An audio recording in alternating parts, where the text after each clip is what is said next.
பக்தியும் பரமசிவ பக்தியும் பரமசிவ சக்தியும் அளிக்கின்றேன்.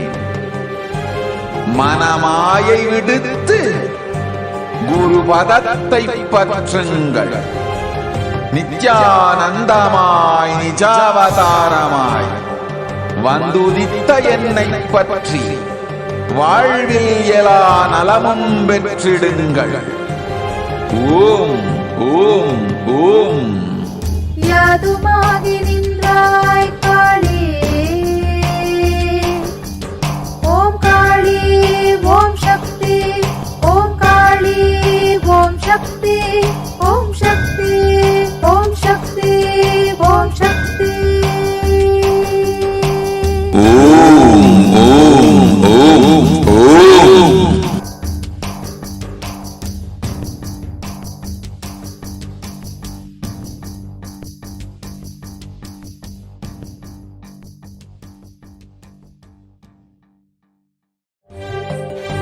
காளியின் ஆட்டத்தை ஆனந்தத்தை ஆனந்தத்தொடு ஆடிய ஆட்டத்தை கண்டோர் உயிருக்குளெல்லாம் இறங்கி குண்டலினிவில் உயிர்ப்பிக்கச் செய்து மாய மனத்தின் இருளை அகற்றி மாயம் அழித்து மங்களம் தந்து குரு பக்தியும் சிவ பக்தியும் பரமசிவ பக்தியும் பரமசிவ சக்தியும் அளிக்கின்றேன். மனமாயை விடுத்து குருபதத்தை பற்றுங்கள். நித்யானந்தமாய் நிஜாவதாரமாய் வந்துதித்த என்னை பற்றி வாழ்வில் எல்லா நலமும் பெற்றிடுங்கள். ஓம் ஓம் ஓம். யாதுமாகி நின்றாய் காளி, ஓம் காளி ஓம் சக்தி, ஓம் காளி ஓம் சக்தி, ஓம் சக்தி ஓம் சக்தி ஓம் சக்தி. ஓம் ஓம் ஓம் ஓம்.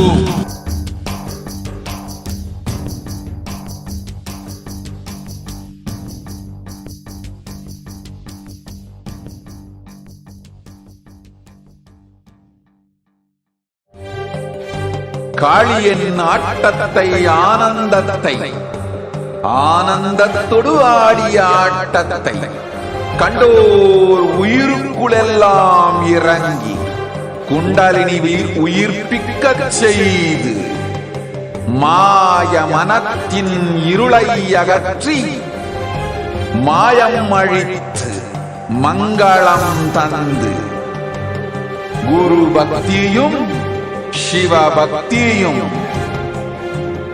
பரமசிவ பக்தியும் பரமசிவ சக்தியும் அளிக்கின்றேன். மனமாயை விடுத்து குருபதத்தை பற்றுங்கள்.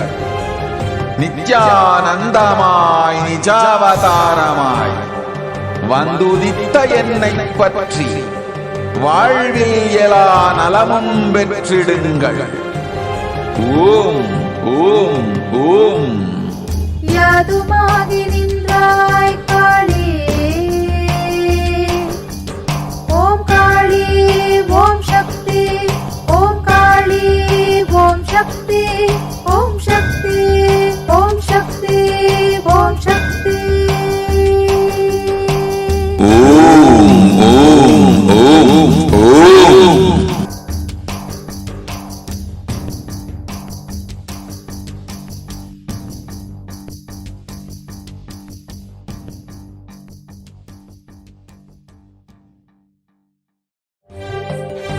காளியின் ஆட்டத்தை ஆனந்தத்தை ஆனந்தத்தொடு ஆடிய ஆட்டத்தை கண்டோர் உயிருக்குளெல்லாம் இறங்கி குண்டலினிவில் உயிர்ப்பிக்கச் செய்து மாய மனத்தின் இருளை அகற்றி மாயம் அழித்து மங்களம் தந்து குரு பக்தியும் சிவ பக்தியும் பரமசிவ பக்தியும் பரமசிவ சக்தியும் அளிக்கின்றேன். மனமாயை விடுத்து குரு பதத்தை பற்றுங்கள். நித்யானந்தமாய் நிஜாவதாரமாய் வந்துதித்த என்னை பற்றி வாழ்வில் எல்லா நலமும் பெற்றிடுங்கள். ஓம் ஓம் ஓம். யாதுமாகி நின்றாய் காளி, ஓம் காளி, ஓம் சக்தி, ஓம் காளி. Nithyanandam, welcome back, dear viewers. Let us now enter into this next segment where we will understand who is Devi Parashakti and what are the Akashic records.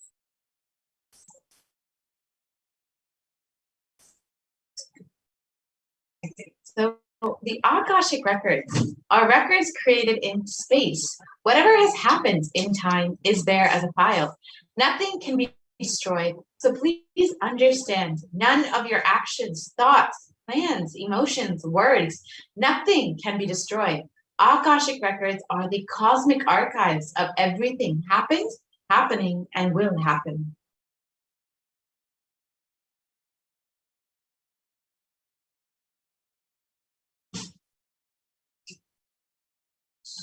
The Akashic records are the verbal, visual, five-dimensional documents. Whatever is happening is continuously getting recorded. All the information you collected from all of your births is in your DNA.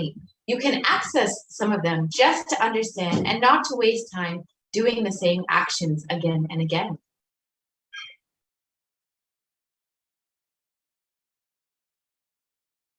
So what is the Akashic reading? It is not a prediction.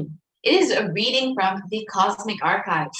There is no such thing as past, present, and future.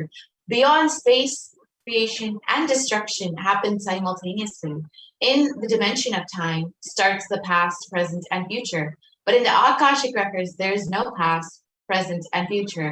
That is why what you call as happened, happening, yet to happen, are clearly already recorded.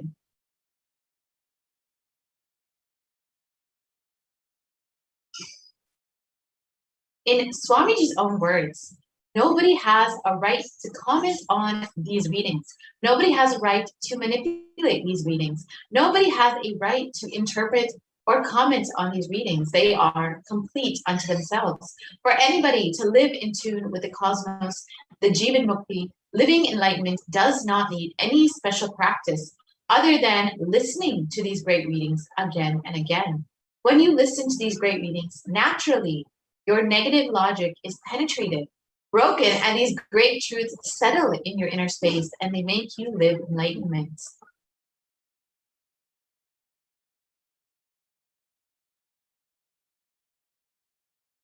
Only an avatar can decode the Akashic readings, as the avatar of Paramashiva, the Supreme Pontiff of Hinduism, has graced humanity with the blessings and darshan in the form of Devi Parashakti, revealing answers to questions to the yearning of seekers as solutions, breakthroughs, and liberating humanity from pain and suffering.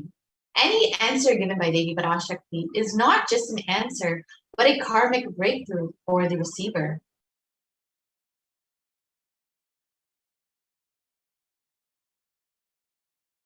So the Shastra Pramana, or the scriptural reference for Akashic reading, is from the Vijnana Bhairava Tantra. And the verse translates, Bhagavan Paramashiva says, looking at the spotless infinite etheric space, Akasha, beyond the sky and clouds, one should fix one's gaze from the third eye without blinking, continuously, and make the body and inner space steady and motionless. In that very moment, O Devi, one attains the nature and powers of the infinite space, Bhairava.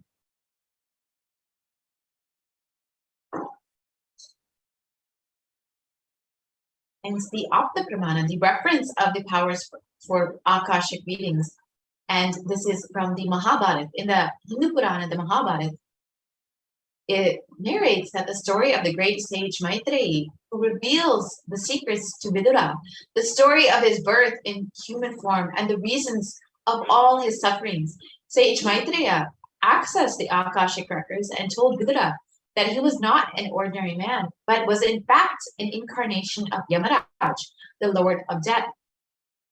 He was to play the part of a so-called Shudra for 100 years, being cursed by Mandukamu.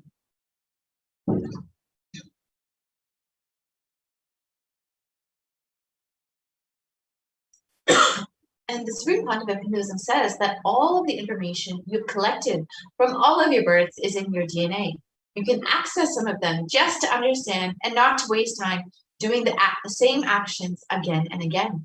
Accessing the DNA code, reading the Akashic records will be useful for you to be liberated from your default future, bringing an end to binding cognitions, known and unknown suffering, and leading you to experience Paramashivoham.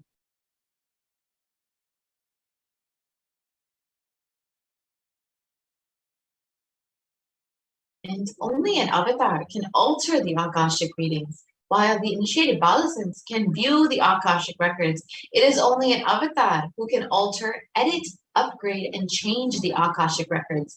During the Darshan and Dikshas, the Supreme Concept of Hinduism blesses and upgrades the Akashic records as per the prayer of the devotee.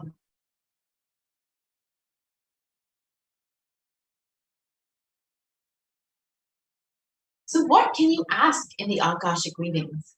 You can learn the most accurate and unbiased answer to any question about your life, destiny, purpose, or any everyday part of your life. Be spiritually healed of physical and emotional problems with just a look or touch. You can understand the reasons behind your life's happenings, and you can receive blessings to fulfill your right desires. And you can ultimately get clarity to redesign your future.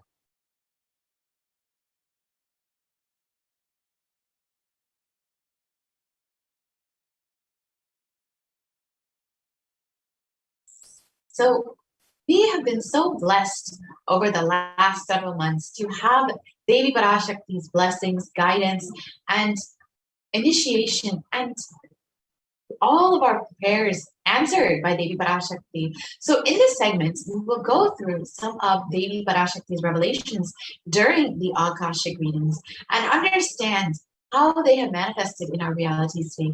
Devi has been continuously blessing people individually, but also has been guiding humanity through various revelations. So let us enter into this segment and understand what Devi has revealed.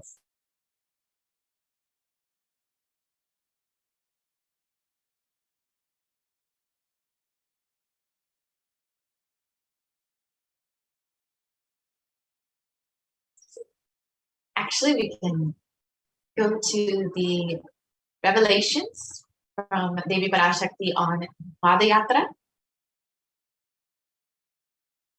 Thank you, Mom. So as we wait for those, let us understand how we can actually have all of our prayers answered by Devi Parashakti.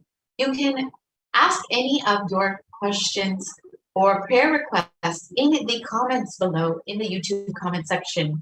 And today we will be having the live Akashic readings from Devi Parashakti manifesting through the Supreme Concept of Hinduism himself. So you have the opportunity to ask all of your questions and have all of your prayers answered today. So do stay tuned. We will be having that in just a couple hours at 6 a.m. IST. So you can ask your questions on YouTube, you can ask your questions on Facebook, and you can ask your questions on Instagram, Twitter, and WhatsApp as well. So do take time and ensure that you are receiving Devi Parashakti's blessings more deeply. So if I could request the volunteer to share the slides on Padayatra.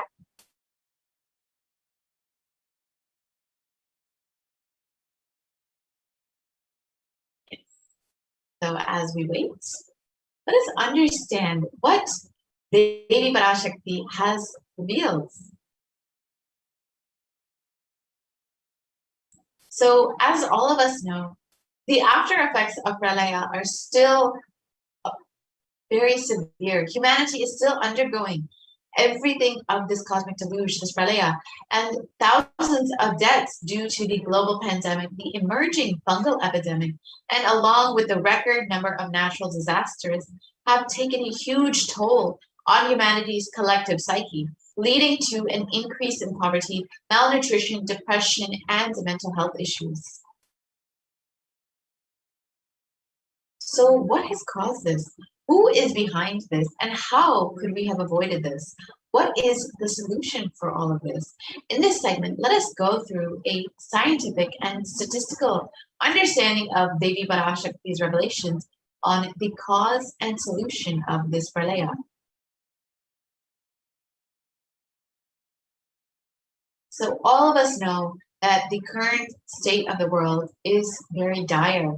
Over 4 million people have already died of this COVID pandemic, and there have been over 175 million cases of COVID-19, and this number is just on the drastic incline. And the worst affected countries are US, India, and Brazil.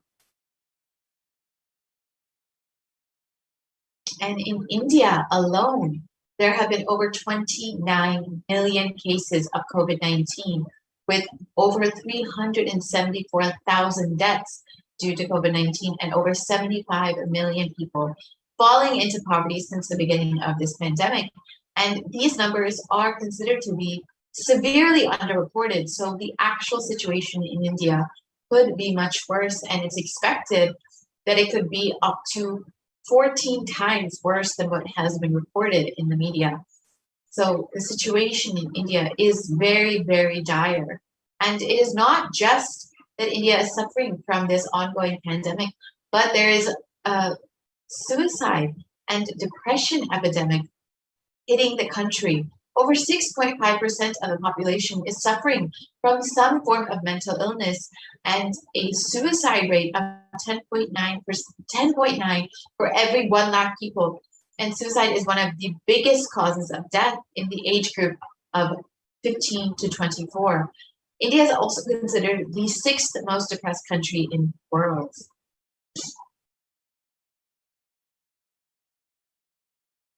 And India is not just suffering from this ongoing pandemic and the suicide epidemic, but natural disasters have been devastating the country. We've all heard of the cyclones in Kerala and most recently the floods in Maharashtra. And as all of this is going on, we are preparing for the third wave, which is looking to be inevitable in India.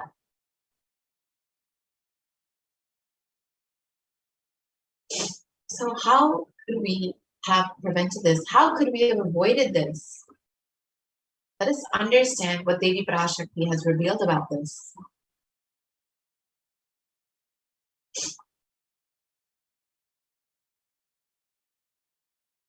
இரண்டாயிரத்திருபத்திரண்டு வரை India செல்ல வேண்டாமா என்று கேட்கின்றாய். நன்றாய் தெரிந்துகொள், சொல்வதைப் புரிந்துகொள்.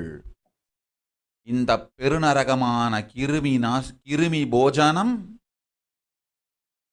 இந்தியாவிற்குள் வரக்கூடாது என்பதற்காக 2020 பாரதம் முழுவதும் 12 ஜோதிர்லிங்கமும் பாத யாத்திரை செய்திடவே என் மகன் மூலமாய் திட்டமிட்டிருந்தேன். படுபாவிகள் ஓடத்தின் மாலுமியை ஊர்விட்டு துரத்தினார்கள். என்ன நடக்கிறதென்று பார்.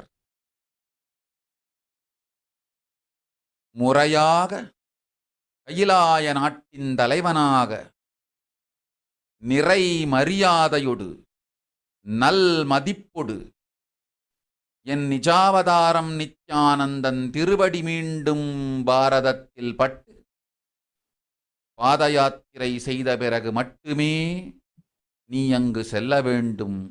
அதுவரை உன்னை காத்து செல்லாதே. ஓம்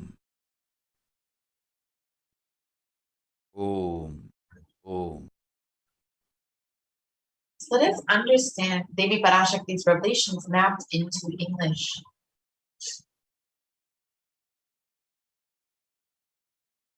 for this huge Kirmi Bhoshanam hell not to come to India in 2020 itself.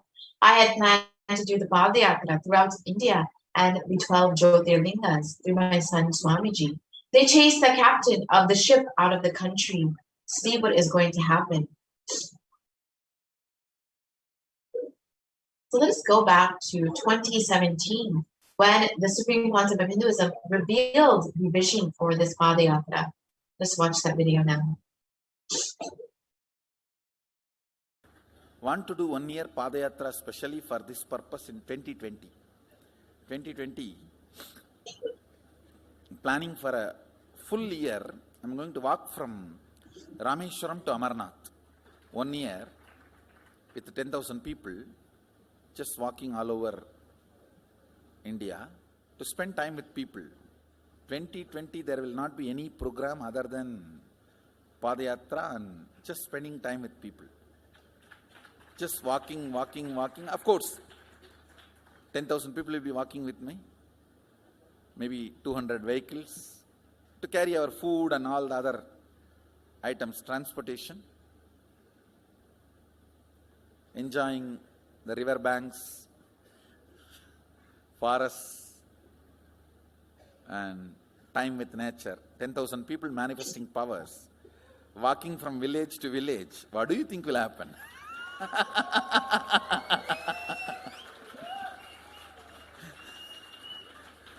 The scene of Buddhism spreading will be repeated now. How the Buddhism spread. 10,000 monks walking from village to village. What will happen? That's only monks. Here power manifesting 10,000 people. The whole village will be manifesting powers. Just want to enjoy India and let India enjoy me. So planning for next year Kumbh Mela 2019, next year January Kumbh Mela. Before that, all the Balalayam, everything. Balalayam is going to be like the same structure outside with one stone tower, gold coated. It will be something like a 40 to 50 feet tall stone tower and 5 Rajagopurams, which will be something like 120 feet. This will be the Balalayam. And after the Mulalayam is built, this Balalayam will serve as a Utsava Murti Sannidhi, where the Utsava Murtis will be worshipped and where the Archanas. See, in the main temple, there will not be any Archana or anything, because just for Darshan itself, there will not be time. Like Tirupati, you can only have Darshan and Arti, the camp for Arti. No other worship is allowed in the main temple. Because 12 Abhishekam is going to happen, 12 Kala Abhishekams. So continuously the rituals will be going on. People can have only Darshan. They will not be able to involve themselves in any ritual. Other than Darshan, nothing else will be allowed.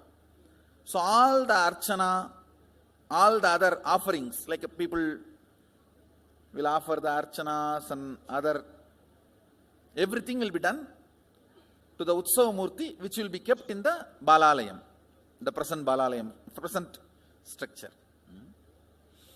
So people can spend time here. That will be more like a main darshan. This will be like energy darshan, where you can give letter, get response.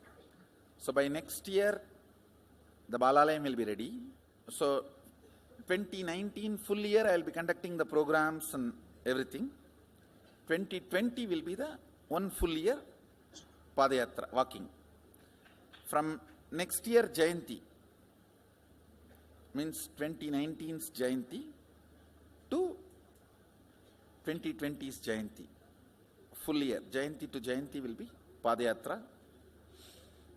Before that, we will make 10,000 people power manifestors. It will be sannyasi, brahmachari, grihastha, all put together. 10,000 people will be walking. What a scene it will be. I think that is the only way the revival of Sanatana Hindu Dharma can be done. I need to get into the ground where people can see me, where they are living. I can't be waiting for people to come where I am living. Now I am sitting in one place to prepare these 10,000 people and make this science completely user-friendly. For that only I am sitting and working. So I have given 2 years for me now, 2018 and 2019. So 2020, before that 10,000 people will be ready to walk with me, manifesting powers. We will literally solve every person's problem in every village. The way we are walking, the route we are taking, physical healing or mental healing, or it's a too big visualization. How will you visualize? What will happen if 10,000 power manifestors enter into a village and ask people, tell me your problem now, come on, let's sort it out. Understand, 1,200 years before in Tiruvannamalai temple carvings, how the baby will be in the womb in second month, third month, all that is detailed way carved. It is there. Yes, so we can, next slide please. So the Supreme Concept of Hinduism reveals the vision for the Padayatra and stated that this would be like the scene of Buddhism spreading again. And we would see that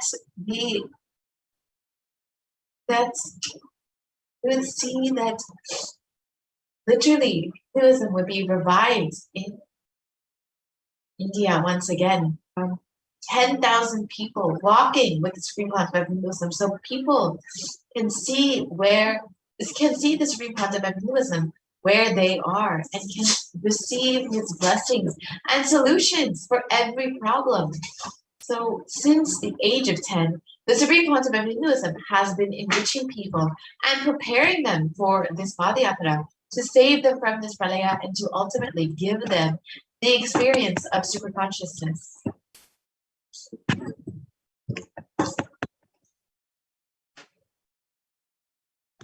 And from that age, the Supreme Concept of Hinduism has been enriching and initiating the masses into the science of enlightenment through various powerful discourses, initiations, and darshans. In the next several slides, we will see some of the various programs that the Supreme Concept of Hinduism has been conducting over the last 3 decades. First, in Vellore, Tamil Nadu, the Miracles of Existence program.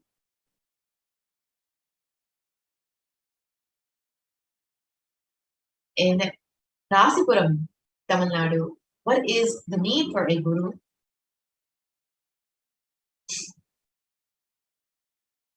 In Namakkal, Tamil Nadu, Society is Nothing But Your Mind program.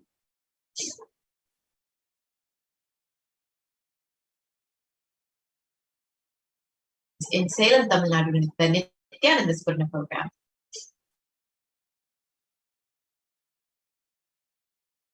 And the Nithyanandam program in Adi Kailasa Sadhyamita. Each of these photos, you can see how many thousands of people were in attendance, how many people from different backgrounds were in attendance, and the birth star celebrations in Tiruvannamalai, Tamil Nadu.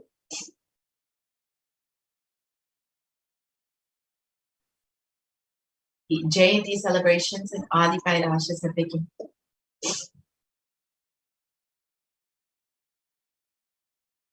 Jayanti celebrations in Tiruvannamalai.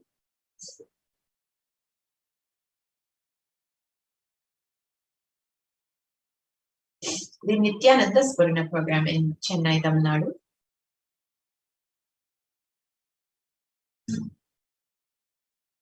The Guru Purnima celebrations in Adi Kailasa Sadhyamita.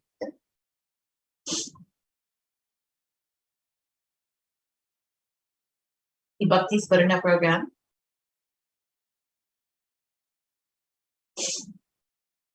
The Dhyana Spurna program.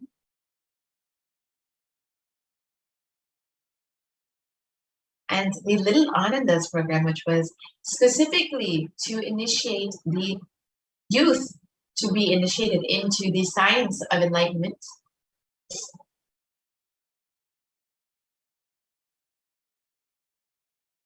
And the Saptayagam, which was conducted in Salem, Tamil Nadu. the Saptayagam was a series of homas conducted by the Supreme Pontiff of Hinduism, which we'll see in the next several photos.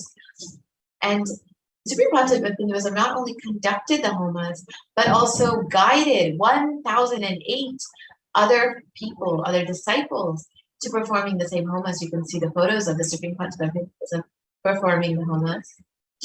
And this was a huge offering to humanity to bring peace and auspiciousness to humanity. And here you can see the Supreme Pontiff of Hinduism blessing people, guiding people into these various homas.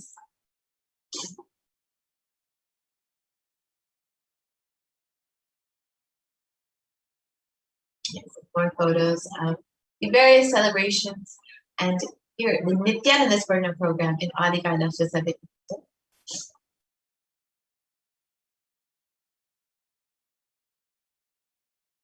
And the Nithyananda Paramashivam program in Salem, Tamil Nadu.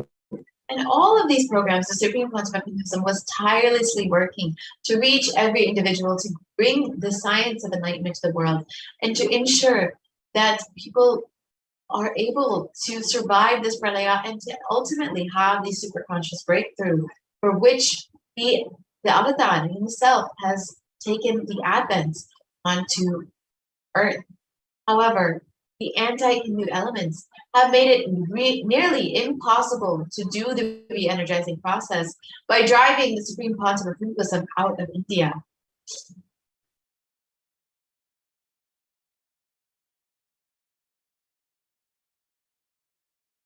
So let us listen to Devi Parashakti's revelations on the solution for this, revealed on the 31st of May.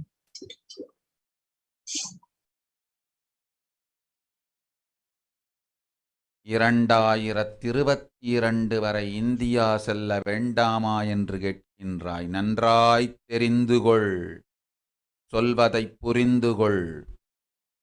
இந்த பெருநரகமான கிருமி போஜனம் இந்தியாவிற்குள் வரக்கூடாது என்பதற்காக 2020 பாரதம் முழுவதும் 12 ஜோதிர்லிங்கமும் பாத யாத்திரை செய்திடவே என் மகன் மூலமாய் திட்டமிட்டிருந்தேன். படுபாவிகள் ஓடத்தின் மாலுமியை ஊர்விட்டு துரத்தினார்கள். என்ன நடக்கிறதென்று பார். முறையாக கைலாய நாட்டின் தலைவனாக நிறை மரியாதையொடு நல் மதிப்பொடு என் நிஜாவதாரம் நித்யானந்தன் திருவடி மீண்டும் பாரதத்தில் பட்டு பாத யாத்திரை செய்த பிறகு மட்டுமே நீ அங்கு செல்ல வேண்டும். அதுவரை உன்னை காத்து செல்லாதே. ஓம் ஓம் ஓம். So Devi revealed that only when the Supreme Pontiff of Hinduism is received in India again with great reverence and respect, and as the head of Kailasa nation, and is able to perform the Padayatra and do the re-energizing process of the 12 Jyotirlingas, only then will we see an end to this pralaya in India. And as we look around, we see what the great rishis of the Vedic civilization have forewarned as this Kali Yuga.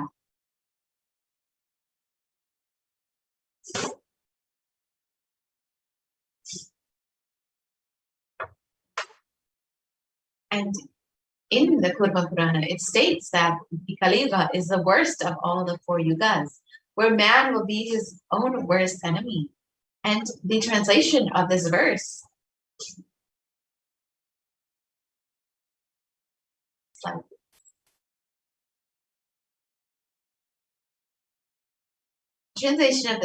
states that this Kali Yuga is the worst of the 4 yugas.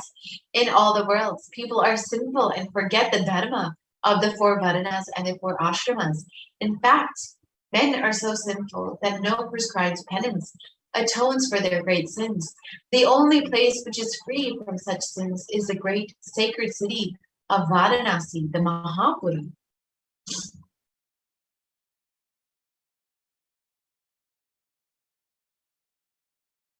And Kurma Purana continues on and states that the Lord Rudra, Paramashiva himself, is the avatar for the Kali Yuga, and it states that Brahma is the presiding divinity or Devata, the Lord for the Krita Yuga, the first cycle of time. In the Treta Yuga, the second cycle of time, it is Bhagavan Ravi, Surya, in which appeared Sri Rama. The Dvapara Yuga, the third cycle of time, the presiding divinity is Vishnu, and in the Kali Yuga, the fourth cycle of time, the current age, the presiding divinity, the avatar is Rudra, Lord Maheshwara, Mahasadashva himself.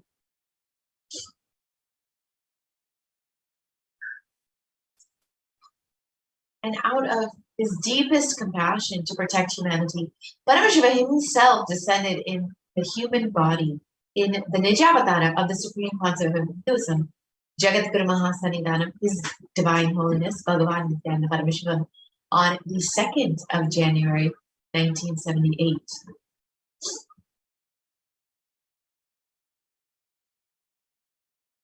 And if Paramashiva himself, the Supreme Concept of Hinduism, had waited even one more year to take the human form, it would have been too late for humanity. 1979 would have been too late. So let us watch that video and understand what this exactly means in the words of the Supreme Concept of Hinduism itself.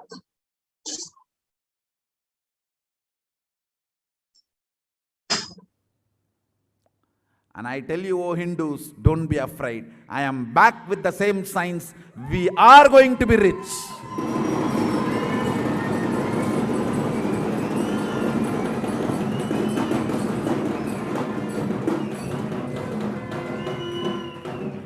It is not lost. Just the last minute climax. Before it was going to be put off, I've happened.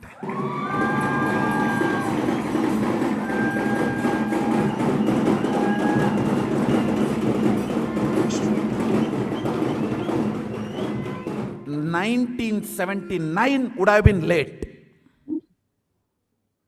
1979 would have been late.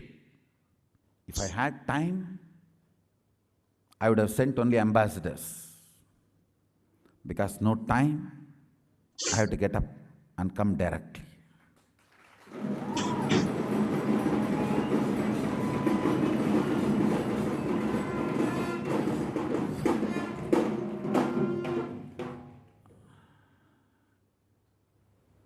O Hindus, feel blessed.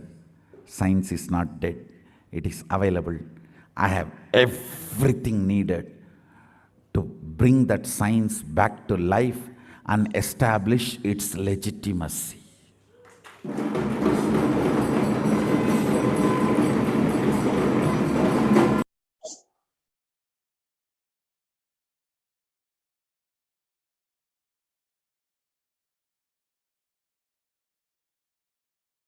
And the Avatar's advent onto planet Earth was to protect the world from this great cosmic deluge, to bring the new age, the Satyuga.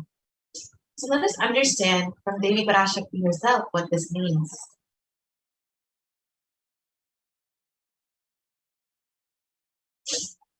ஓம் ஓம் ஓம் உலக மக்களே கேளுங்கள். கலி முற்றி கலி கழிந்து புதுயுகம் சத்தியயுகம் புறப்பட வேண்டிய காலம் வந்ததனால் வந்திருக்கின்றது இந்த பெரும் பிரளயம்.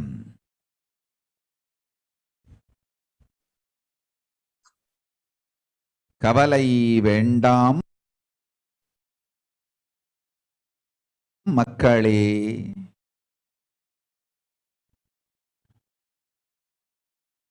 நித்யானந்தன் வடிவம் தாங்கி நாமே இங்கு வந்திருக்கின்றோம். நித்யயுகம் செய்வோம், நித்யயுகம் சத்யயுகமாய் மலரும் இங்கு.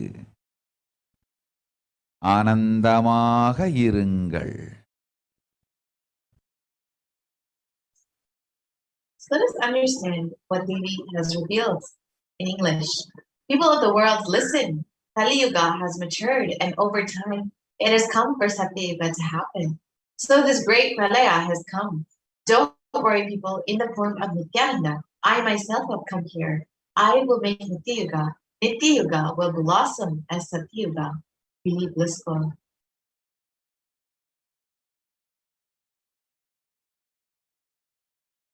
For this huge hell-giving Bhojam not to come to India, 2020 I had planned to do the Padayatra throughout India in the 12 Jyotirlingas through my son Swamiji. And in order to prepare for this, the avatar began the Padayatra at the mere age of 10.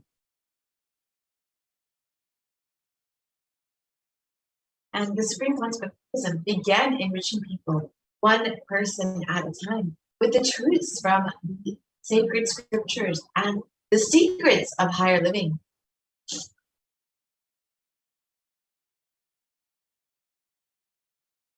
Even as the Supreme Concept of Buddhism was just a teenager, all of his classmates recalled the yatra where the Supreme Concept of Hinduism led them from Gudiyattam, Tamil Nadu to Tiruvannamalai, the birthplace of the Supreme Concept of Buddhism and a huge spiritual pilgrimage site.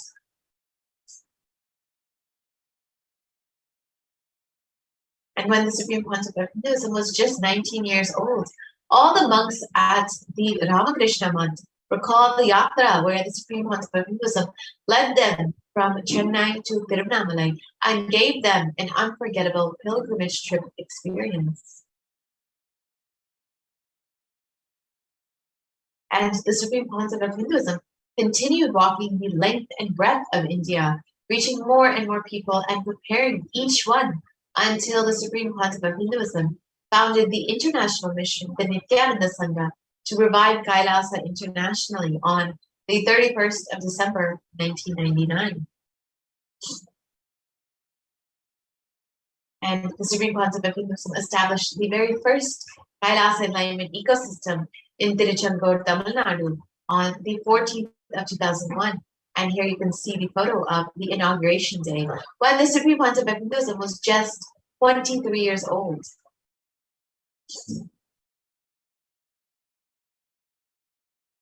And in 2003, the Avatar continued his Vijayatra all over the world to enrich people from various backgrounds.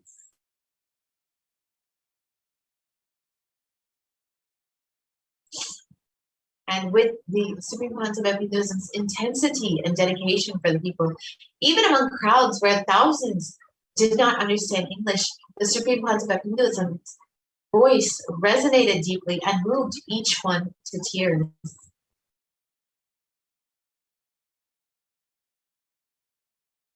And in 2004, the Avatar led his disciples on the very first Himalayan Yatra, visiting temples, delivering satsangs, and initiating them into the superconscious breakthrough.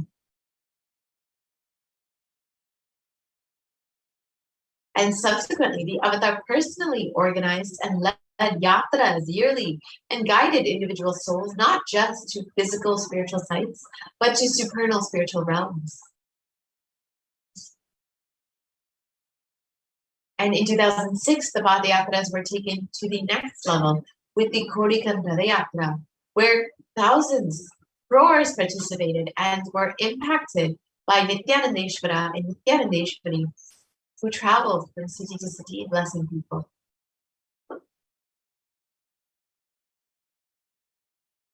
So let's watch a short video of the Kodikan Padayatra in 2006.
And the Kodikam Radayatra culminated with the consecration and inauguration of the Garga Mandir, the saint and sanctorum, for Nithyanandeshwara Paramashiva and Nithyanandeshwari Parashakti, and the Swayambhu Linga and Adi Kailasa celebrated with the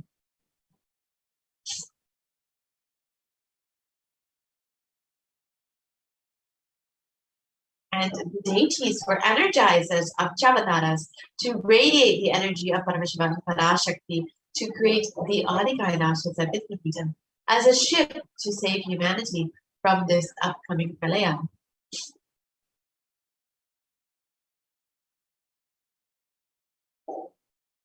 And the Supreme Pontificate created innumerable spiritual energy centers in India as safe havens during this great deluge. And just a few are the Kailasa in Tiruchendur, the Adi Kailasa Center in Bangalore, and the Kailasa in Hyderabad.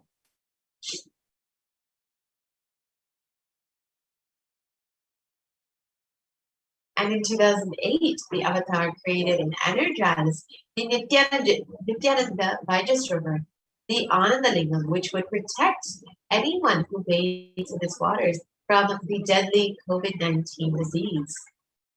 Let us watch a short video of the Supreme Pontificate when he was performing Abhishekam for this Anandalingam. जनमस्सहस्राक्षाय च चतुर्धन्वने जनमो गिरिशाय जिपिविष्टाय जनमो मीढुष्टमाय च शुमते जनमो स्रस्वाय च वामनाय जनमो बृहते च वर्षीयते जनमो वृद्धाय च संवृद्धने जनमो अग्र्याय च प्रथमाय जनम आशवे च जिराय च नमः शीघ्रियाय च शीघ्राय च नमः ऊर्म्याय च वस्वन्याय च नमः स्रोतस्याय च दीप्याय च नमो ज्येष्ठाय च कनिष्ठाय च नमः पूर्वजाय च परजाय च नमो मध्यमाय च पगल्भाय च नमो जघन्याय च बुद्ध्याय च नमः सोभ्याय च प्रतिसर्याय च नमो याम्याय च क्षेम्याय च नमः उर्वर्याय च खल्याय च नमः श्वोप्याय च अवसान्याय च नमो वन्याय च कक्ष्याय च नमः श्रवाय च प्रतिश्रवाय च नमः आशुषेणाय च आशुरथाय च नमः शूराय च अवभिन्दते च नमो वर्मिणे च वरुथिने च नमो बिल्मिने च कवचिने च नमः श्रुताय च श्रुतसेनाय च नमो दुन्दुभ्याय च हनन्याय च नमो धृष्णवे च प्रवृषाय च नमो दूताय च प्रहिताय च नमो निषङ्गिने च शुधिमते च नमस्तीक्षेषवे च इधिने च नमस्वायुधाय च सुधन्वने च नमस्कृत्याय च पथ्याय च नमः काट्याय च नीप्याय च नमः सूप्याय च सरस्याय च नमो नाद्याय च वैशन्ताय च नमः कूप्याय च भट्याय च नमो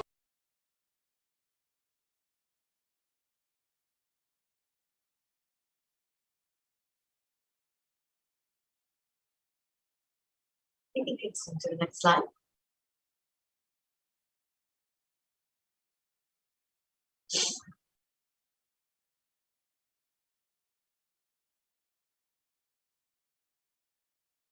Yes, we can move to the next slide, please.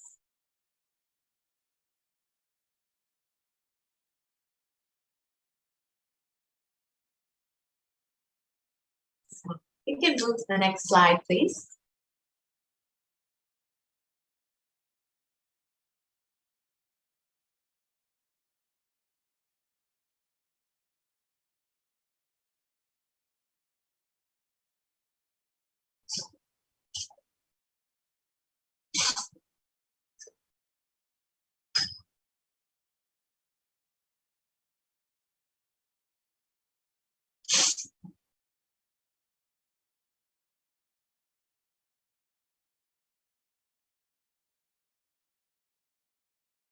Yes, ma'am. We can move to the next slide, please.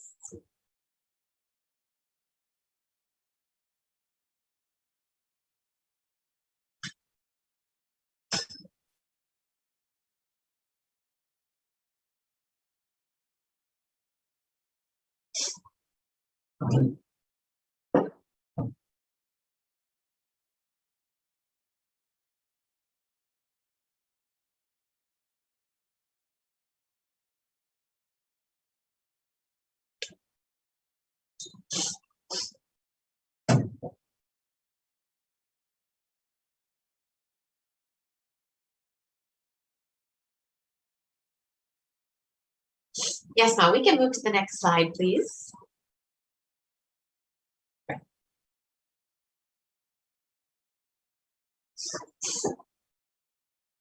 Sorry for the technical glitch. So the Supreme Pontiff of Buddhism energized the Nithyananda River with the Navabhashana Anandalingam, which was created to ensure that people are protected during this COVID-19 pandemic. And this was created over 12 years ago, and it fully ripened to its peak energy this year in July 2020, just for the sake of healing people during this COVID-19 pandemic. And the Avatar has also done another Padayatra in 2009, another Kodika Padayatra. I could request the volunteer to project the slides for the Padayatra, the Kodika Padayatra in 2009.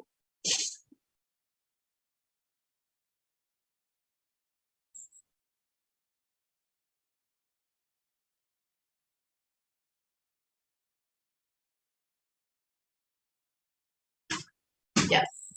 So let's watch a short video of this Kodika Padayatra in 2009, which garnered international attention and created a movement where lakhs of Hindus were once again embracing Hinduism.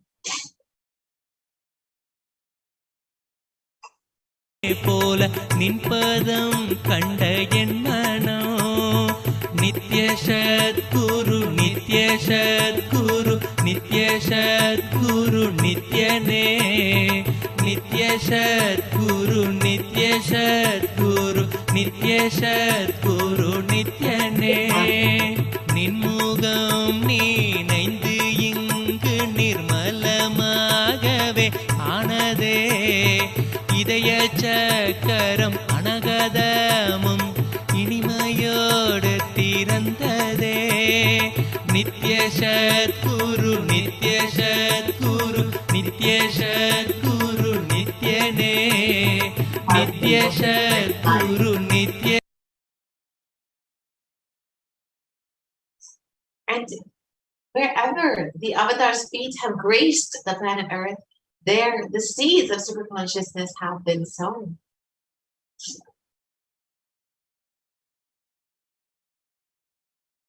And with over 1,000 plus Kailasa Enlightenment ecosystems all over the world, over 1 billion people have been enriched and enriched by the Supreme Concept of Buddhism.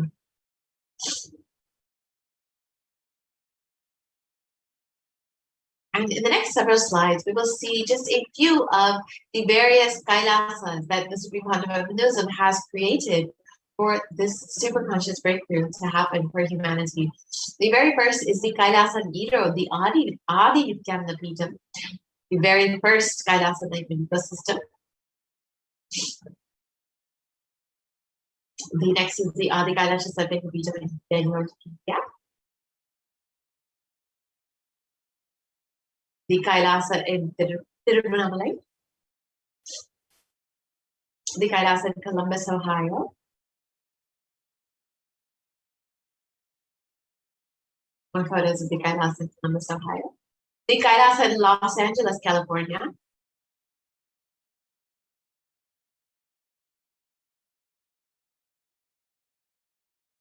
the Kailasa in San Jose, California, the Kailasa, again, more photos of the Kailasa in San Jose, the Kailasa in Seattle, Washington,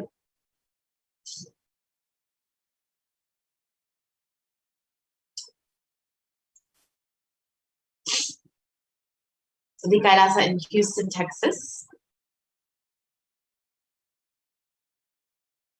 the Kailasa, again, more photos of Kailasa in Houston, Texas,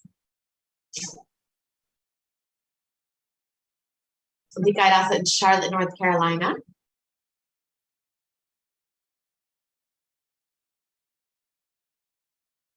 the Kailasa in New York,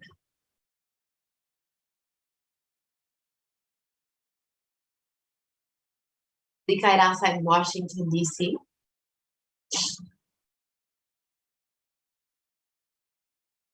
the Kailasa in Toronto, Canada,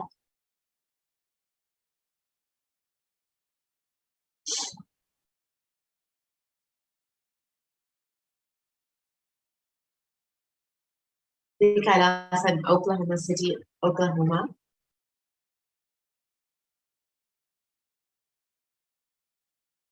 the Kailasa in Phoenix, Arizona,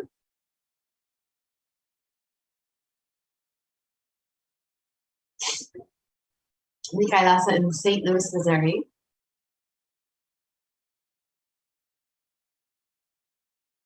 the Kailasa in Oman,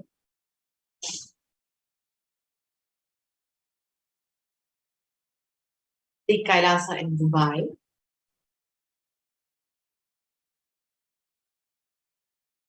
the Kailasa in London, UK,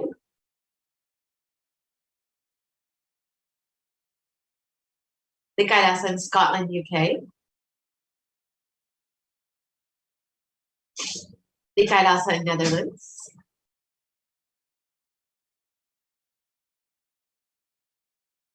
the Kailasa in Slovakia,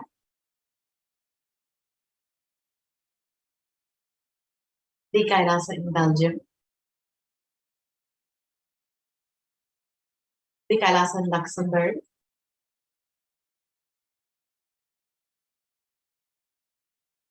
the Kailasa in Austria,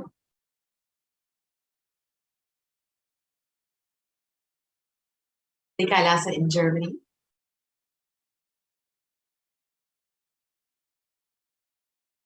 the Kailasa in Italy,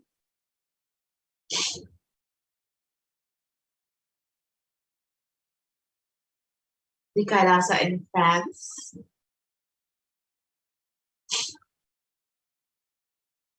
the Kailasa in Switzerland,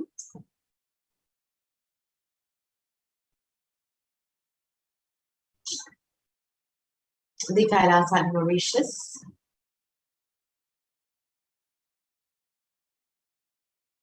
the Kailasa in South Africa,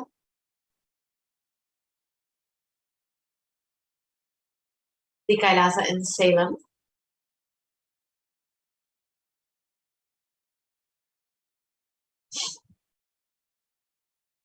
the Kailasa in Hosura,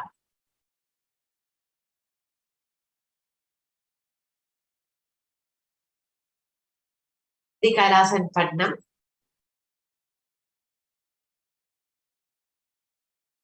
the Kailasa in Varanasi,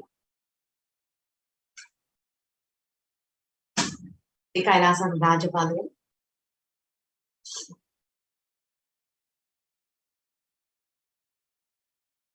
the Kailasa in Hyderabad,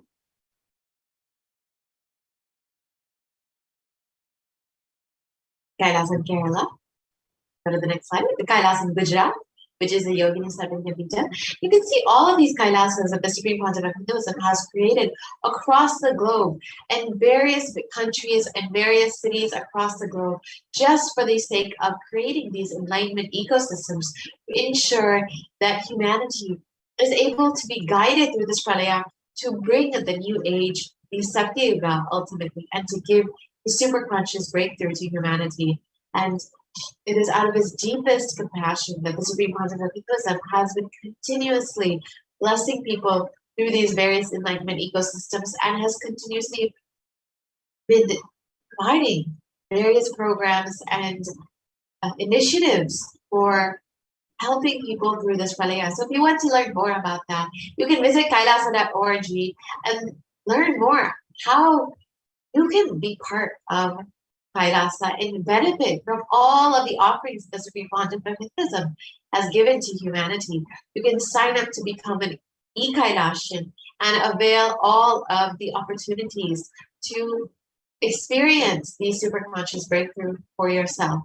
So with this, we will be concluding this portion of the program and entering into the next segment where we will understand some of the offerings made to Devi Parashakti, so we can stay tuned and understand how we can connect with Devi Parashakti more deeply, how we can receive all of the blessings from Devi herself much more deeply.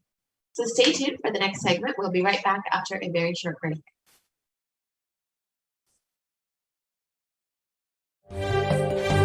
காளியின் ஆட்டத்தை ஆனந்தத்தை ஆனந்தத்தொடு ஆடிய ஆட்டத்தை கண்டோர் உயிருக்குளெல்லாம் இறங்கி குண்டலினிவில் உயிர்ப்பிக்கச் செய்து மாய மனத்தின் இருளை அகற்றி மாயம் அழித்து மங்களம் தந்து குரு பக்தியும் சிவ பக்தியும் பரமசிவ பக்தியும் பரமசிவ சக்தியும் அளிக்கின்றேன். மனமாயை விடுத்து குரு பதத்தை பற்றுங்கள். நித்யானந்தமாய் நிஜாவதாரமாய் வந்துதித்த என்னை பற்றி வாழ்வில் எல்லா நலமும் பெற்றிடுங்கள். ஓம் ஓம் ஓம். யாதுமாகி நின்றாய் காளி, ஓம் காளி ஓம் சக்தி, ஓம் காளி ஓம் சக்தி, ஓம் சக்தி ஓம் சக்தி ஓம் சக்தி. ஓம் ஓம் ஓம் ஓம்.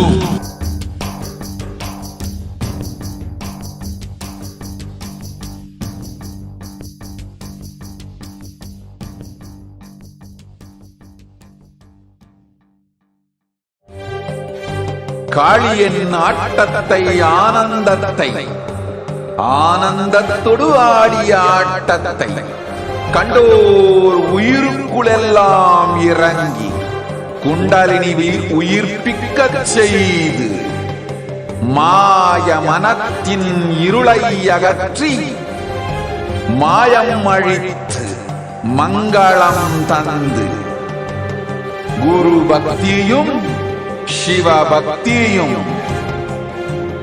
பரமசிவ பக்தியும் பரமசிவ சக்தியும் அளிக்கின்றேன்.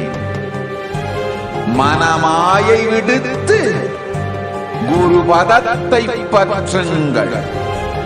நித்யானந்தமாய் நிஜாவதாரமாய் வந்துதித்த என்னை பற்றி வாழ்வில் எல்லா நலமும் பெற்றிடுங்கள். ஓம் ஓம் ஓம். யாதுமாகி நின்றாய் காளி,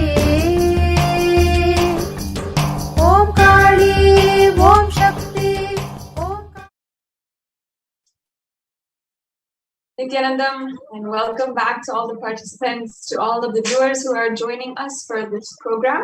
As we are entering into the next segment, and we're going to be having once again the live Parashakti Akashic reading at 8 a.m. Indian Standard Time.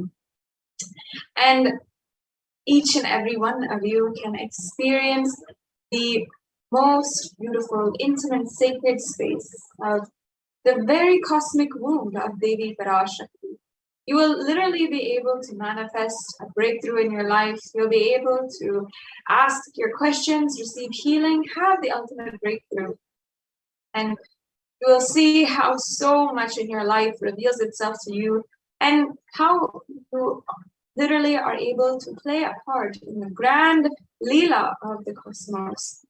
Now, in this next segment, you'll now be understanding how you can make different offerings today, the various different offerings of that you can make to Devi Parashakti. So if I can request the slides to be shared. And once we project that, we'll get into today's segment on the various offerings that you can make for Devi Parashakti. An offering is made out of pure love and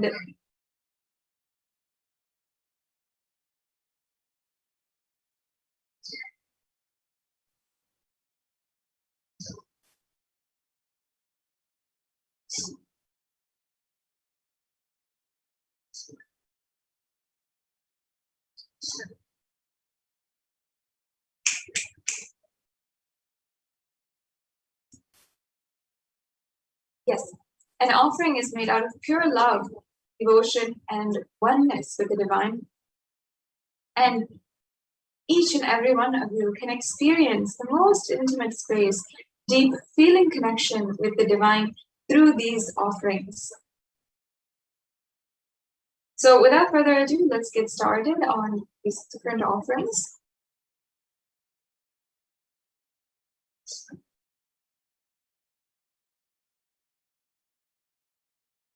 An offering is is a giving of a divine gift out of pure love, devotion, and oneness. And it consists of two parts. One is giving and the other is accepting. Only when an offering is, and when it is made out of pure love and gratitude, it can actually be accepted. And only when it is accepted, it is complete. An offering never has any component of fear or greed a part of it. And when you make an offering, you simply become a part of the grand Leela of the avatar.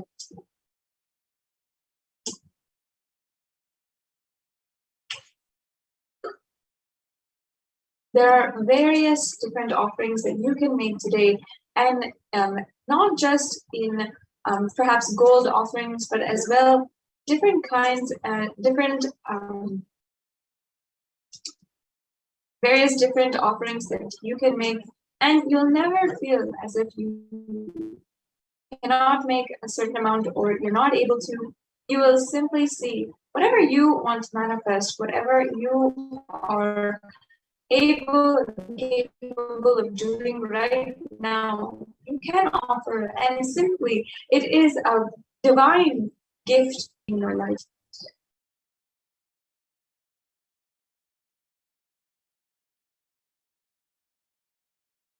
Once again, if I can request the slide share to start. We have the Igundi offering, the Sankalpa offering, as well the Sankalpa offering, and as well even the gold offerings such as the Swarna Metti, the Swarna Mantika, the Swarna Padma Pushpa, and many of these are offerings that you can make in various different levels. So if you feel that you're not able to make it in a certain level or for a certain amount of money, you can make it for a different level. And there's also the offerings that you can make directly to the Supreme Quantum of Buddhism himself as well.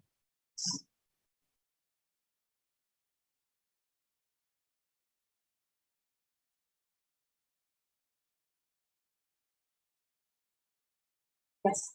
So understand that masculine and feminine, both consciousness, have to be expressed equally by every human being to be enlightened.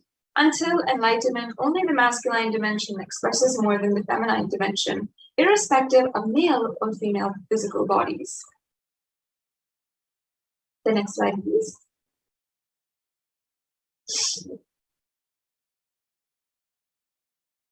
And every human being has to complete with these 5 dimensions to achieve enlightenment. One is the Pitrus, or the ancestors. The second is the Kula Devatas, the family deities. The third are your parents. The fourth is nature. And the fifth is the Guru.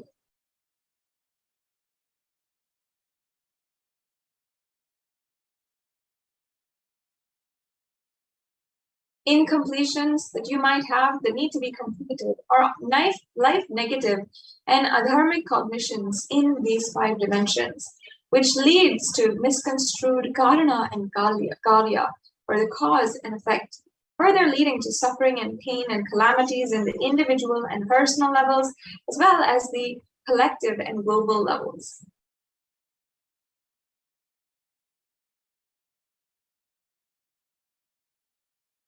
And being sensitive is being aware in gratitude to life.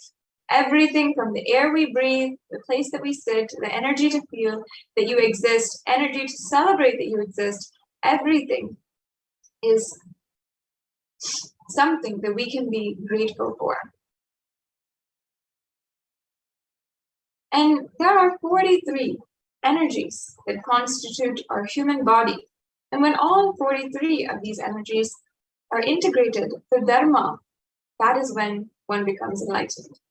Dharma, or the cosmic motherly completion and sensitivity from the level of Panchabhutas, is the core principle of the cosmos.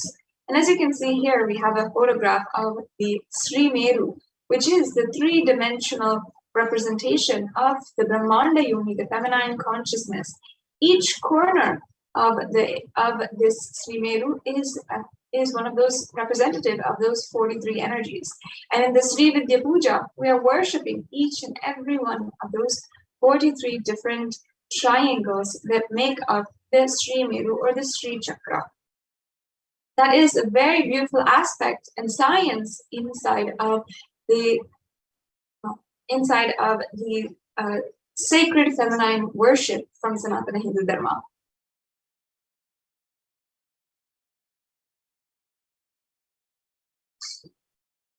And awakening the sacred feminine is key to enlightenment. When awakened man expresses the sacred feminine consciousness, he becomes a great revered leader. And he becomes a great revered leader. When awakened woman expresses sacred feminine consciousness, she becomes Devi, the cosmic mother, expressing powers.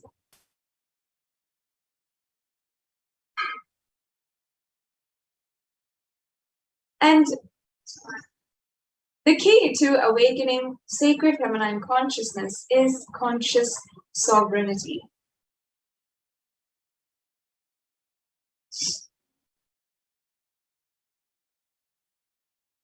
And out of millions of paths, the easiest, sweetest, most beautiful path to enlightenment is the connection with the cosmic mother, the cosmic feminine consciousness, and Devi Parashakti.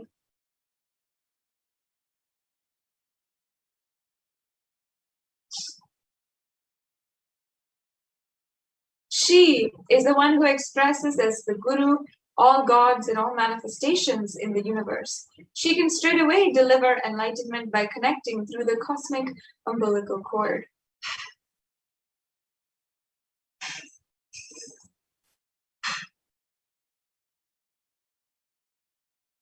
And when you make these offerings, you should understand that offerings are not to the benefit of the divine, but to close our gap within the divine consciousness.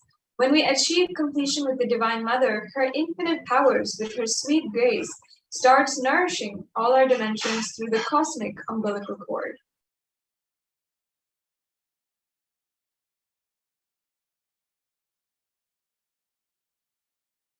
And when we're making an offering, there is nothing too small or too big which you can offer to connect with the Divine Mother. It has to be from a space of love of a child looking at a mother and handing her what it has to share out of her deep love and gratitude. It can be a cup of milk or a flower, or it can be a precious jewel to adorn her smiling face or her hair.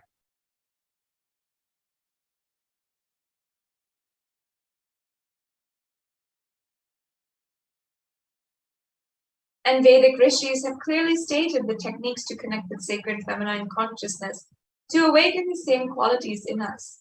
One can connect with Paramashiva through oneness, but with Divine Cosmic Mother, it is only by worshipping her feet with devotion.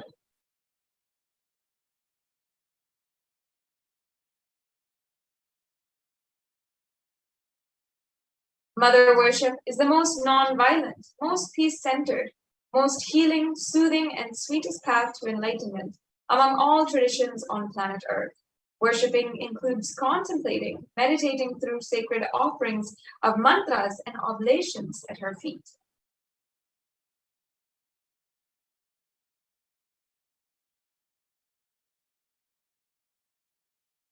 Mother worship is the most non-violent, once again, most peace-centered, sweetest path to enlightenment.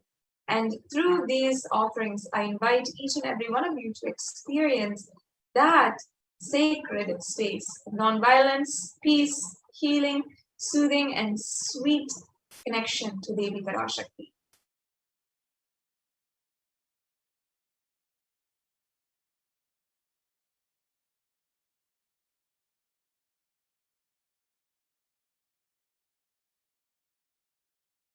Now let us understand why the divine feminine. How does it make her ultimate?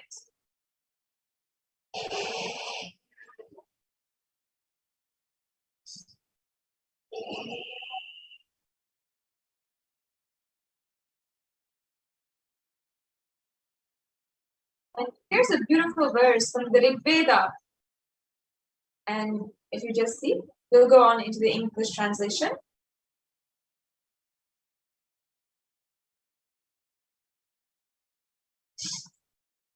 The translation says, I walk as the 11 Rudras, I walk as the Vasus, I walk as Vishnu and other Adityas in all divine forms. Hold aloft Mitra and Varuna, even as Indra and Agni I do, and the Ashwin twins too. This is the Rig Veda. And Ekadasha Rudras, Maharudra, Ashtavasus, Dvadasha Adityas, Vishve Devata, all of them are in my retinue. I move around them in my various forms with them as my retinue. I protect all of them, including Mitra, Varuna, Indra, Agni, and Ashwini Devatas.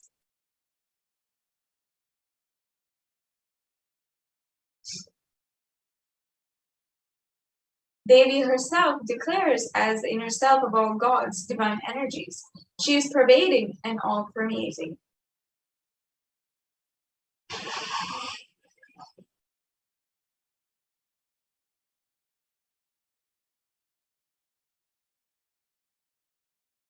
Now, we'll go into the various different offerings to Devi Parashakti.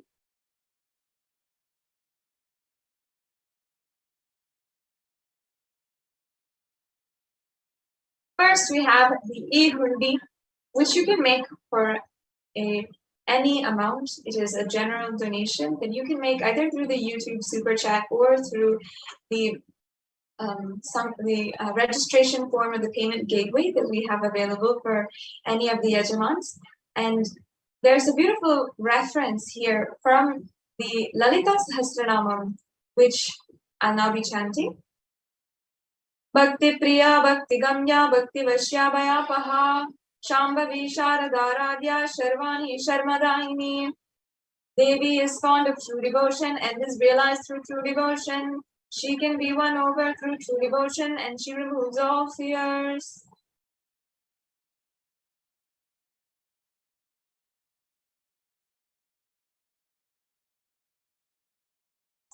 If there is any fear in the minds of devotees, you can be assured that Devi Parashakti will remove that fear. It is stated that Devi likes to be worshipped in autumn. Here it is meant that autumn of our lives, when thoughts turn more inwards, the role of the divine is known and understood clearly. The need for Devi worship becomes stronger. And in this verse, Shambhavi is a consort of Shambhu or Lord Shiva. Sharadharadhya means worship by Sharadha. Sharvani means wife of Lord Shiva, and the Linga Purana says that Lord Shiva is called as Sharva in his earth form. Sharmadhaini means Devi who bestows happiness in devotees. So you can offer your gratitude and devotion to Devi Parashakti by offering your kanika, and your name shall be chanted out during Jatvi. So you can offer any amount in this e-hundi donation, and once again, it is either through the payment gateway or through the YouTube Super Chat that you can make these offerings.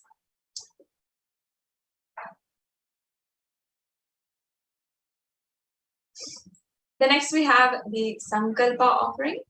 And in the Saundarya Lahari, which is composed by the great incarnation of Paramashiva, Adi Shankaracharya, he has written and sung Japo Jalpa Shilpam Sakalam Api Mudra Virashana Gati Pradakshinanya Kramanam Asadya Ahuti Vidihi, which the translation says, let the mantras I chant with the sacrifice in my soul become the chanting of your name. Let all my movements become auspicious mudras. Let my travel become perambulations around thee. Let the act of eating and drinking become fire offerings or oblations in the homa or yajna to thee. Let my act of sleeping become my salutations to you. Let all my actions of pleasure of mine become a part of your worship. It's such a beautiful verse that can literally just cause so much of beautiful connection inside of you. Especially the line, let all actions of pleasure of mine become part of your worship. Let me enjoy you, let me worship you is really what Adi Shankaracharya is meaning and saying here. So in the Sankalpa mantra, you'll simply see how you're worshiping the divine and enjoying the divine. And you'll have the blessings for both the asked and unasked, remembered and forgotten wishes to manifest by the grace of Devi Parashakti.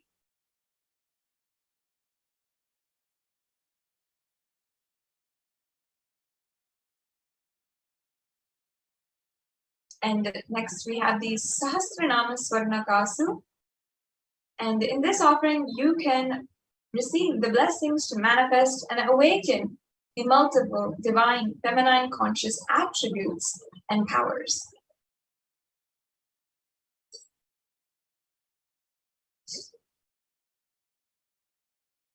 The next offering is the Mukta Anguti, or the finger ring with a pearl.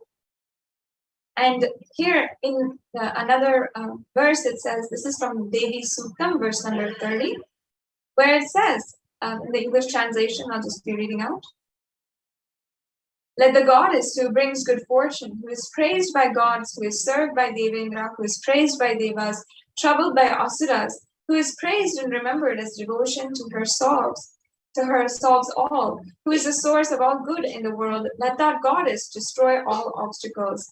And this offering brings blessings for the protection from all dangers and fears.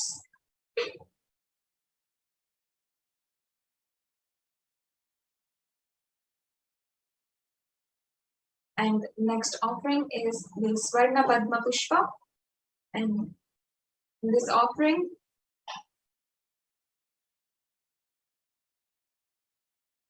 we have the verse from the Lakshmi Ashtakam, where I'll chant Siddhi Buddhi Prade Devi Bhukti Mukti Pradayini Mantra Murte Sadal Devi Mahalakshmi Namostute. The English translation says, Devi who bestows accomplishments and intellect, who showers worldly prosperity, Devi whose power is the subtle mantra of the cosmos, I bow down to you, O Devi Mahalakshmi. In this offering, you'll literally receive blessings for attracting the positive relationships in your personal and business dimensions.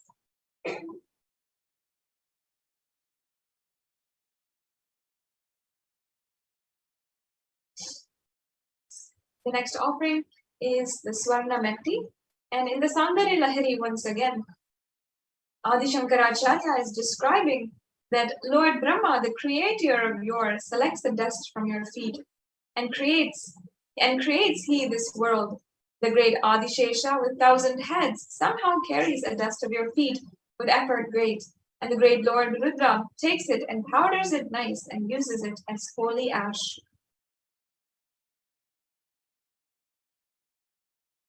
So in this offering of the Swarna Matti, you will have the blessings for a life of leadership qualities by offering worship to the divine lotus feet of Devi Parashakti, achieved by even by worshipping a tiny grain of dust from her feet.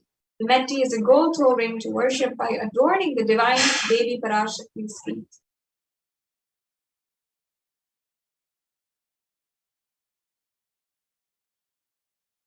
And the next offering is the Mantika, and in this offering is called the Devi Parashakti is described as Shuddha Saravi Varshini, or she who makes the nectar flow from the Sahasrara, the crown center, to the Agnya, the third eye or the browsing center, and permeates through all 72,000 nadis or energy centers to give us the ultimate experience of the cosmos. And if you don't know Devi Parashakti, the hairline jewelry or the Mantika is the jewelry that goes from the crown center until the forehead, and it's just a gold chain that we traditionally wear. And literally, it can give you the blessings of an enlightened lifestyle.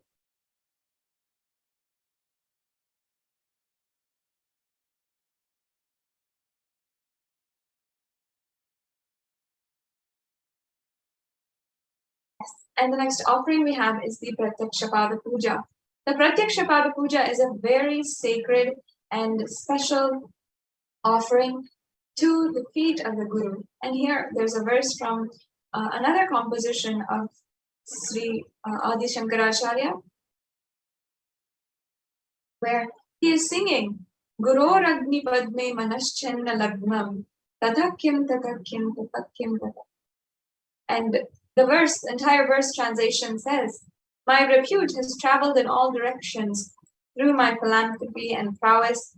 All the things of this world are in my hands as rewards of my virtues.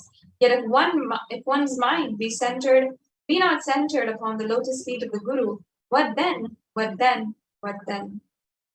This offering, Devi Parashakti, is literally the Guru or the representation of the Guru. The next slide, please.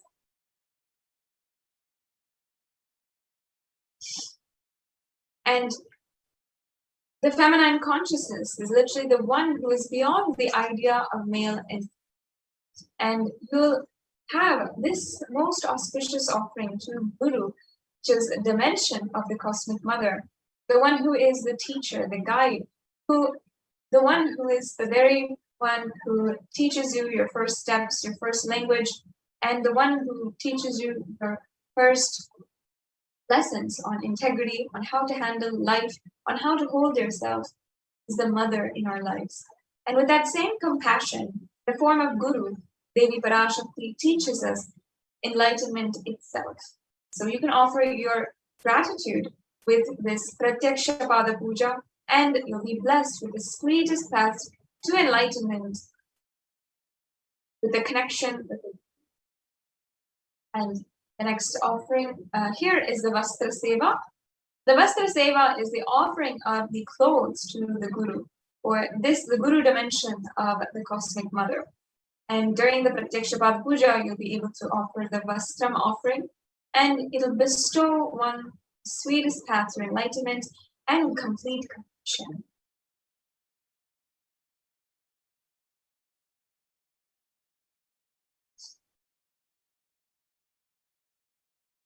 And next we have the E-Hundi. So here we have a summary of all of the various offerings that you can do. The E-Hundi offering, the Sankalpa. The E-Hundi offering is an offering you can make for any amount. The Sankalpa offering is an offering you can make for $1. The Devi Sahasranama Kasu is an offering you can make for $75, $151, or $251. The Mukta Anguti is an offering you can do for $251, $501, and $750. And the Swarna Padma Pushpa is an offering you can make for $600, for $1,200, and for $1,800. The Swarna Meti is an offering you can make for $750. And the Mamtika is an offering you can make for $750. And the Pratyakshapada Puja is also an offering you can make for $1,008. And the Vastra Seva is an offering you can make for $1,008 as well. So these are all the various offerings that you have as options today. And this is the link for making an offering. If you're interested, if you'd like to make an offering right away, you can go to gateway.nithyanandeshwara.product/NHTLE/product/Parashakti-Bhava-darshan-actions. So you can follow this link in order to make a payment.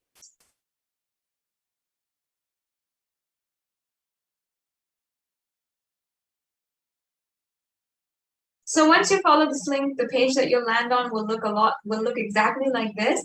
And this is a screenshot, and you can just use this as a reference in order for you to be guided and know exactly how you can. So once you're in this page, you can also see other different offerings that we have, offerings that we'll be having for Ganesha Chaturthi, as well as the upcoming festivals.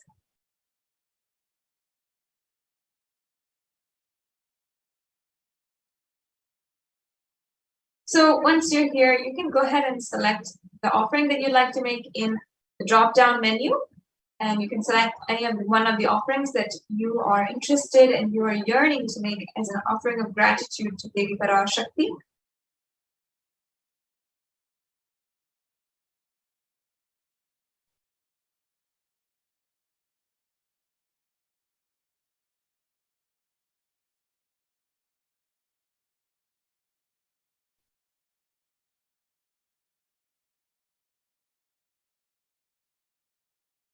And after you press that, you will be led to this page where you can review your cart, make sure that you're ready and you're having all the items in your cart which you want to make as an offering today. And of course, you can make multiple offerings as well if you are feeling you'd like to. Then you can go to this page, the next page, proceed to checkout and fill out your billing details and your payment details as well to be able to see where you can fill out your credit card information and also the different types of cards that are accepted by this payment gateway. So make sure you filled out all the required forms, and then you can ensure that you are as well making the payment. And that's it. For the payment gateway, you'll be able to simply make those slides.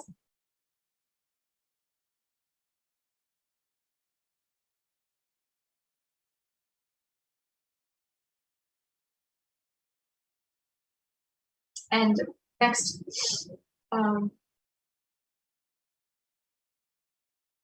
as you can see here, this is another option that we have for making a payment, which is the YouTube chat. And make sure that you are joined as a member on Kailasa's HDH Nithyananda YouTube channel. If you're joining with us on YouTube right now, you can go to you can just click on join where it says underneath this video so Kailasa's HDH Nithyananda YouTube channel. And right next to that, you'll see the join button.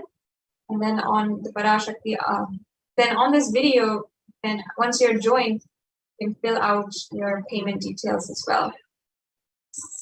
So once you click join, it'll give this pop-up window and you'll see the different options of how you can join. As you can see, there's an option for e-Kailasian in bronze, which is $2.99 per month, and e-Kailasian in silver, which is just $5, just under $5. There is the e-Kailasian gold level, which is just under $10. There's the e-Kailasian in the platinum level, which is just under $35, and then the e-Kailasian premium level, which is just under $100. So you have several different layers if you or levels if you want to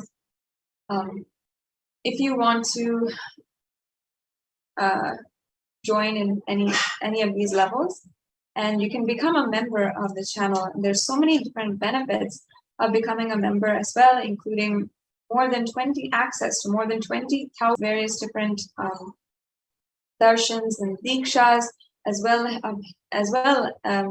is different even the question answer sessions from various different breakthrough mandala processes and inner awakenings, which Swamiji has done all over the world.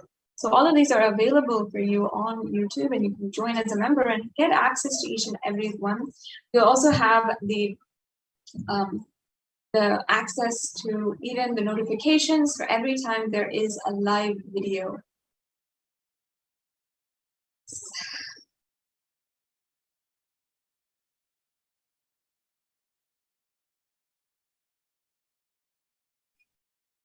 Yes.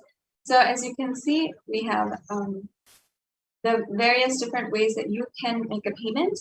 So if you want to join on our channel, you can go to Google Pay, and you can either pay through Google Pay, which many of us are doing nowadays. It's a very easy form of payment, not just online, but also in different shops as well. And we also have the credit card option and the PayPal option. So if you don't have any other options and really want to make an offering today, use Google Pay or PayPal.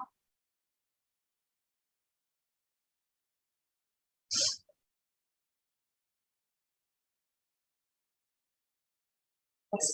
So this is the gateway again. So this is a okay.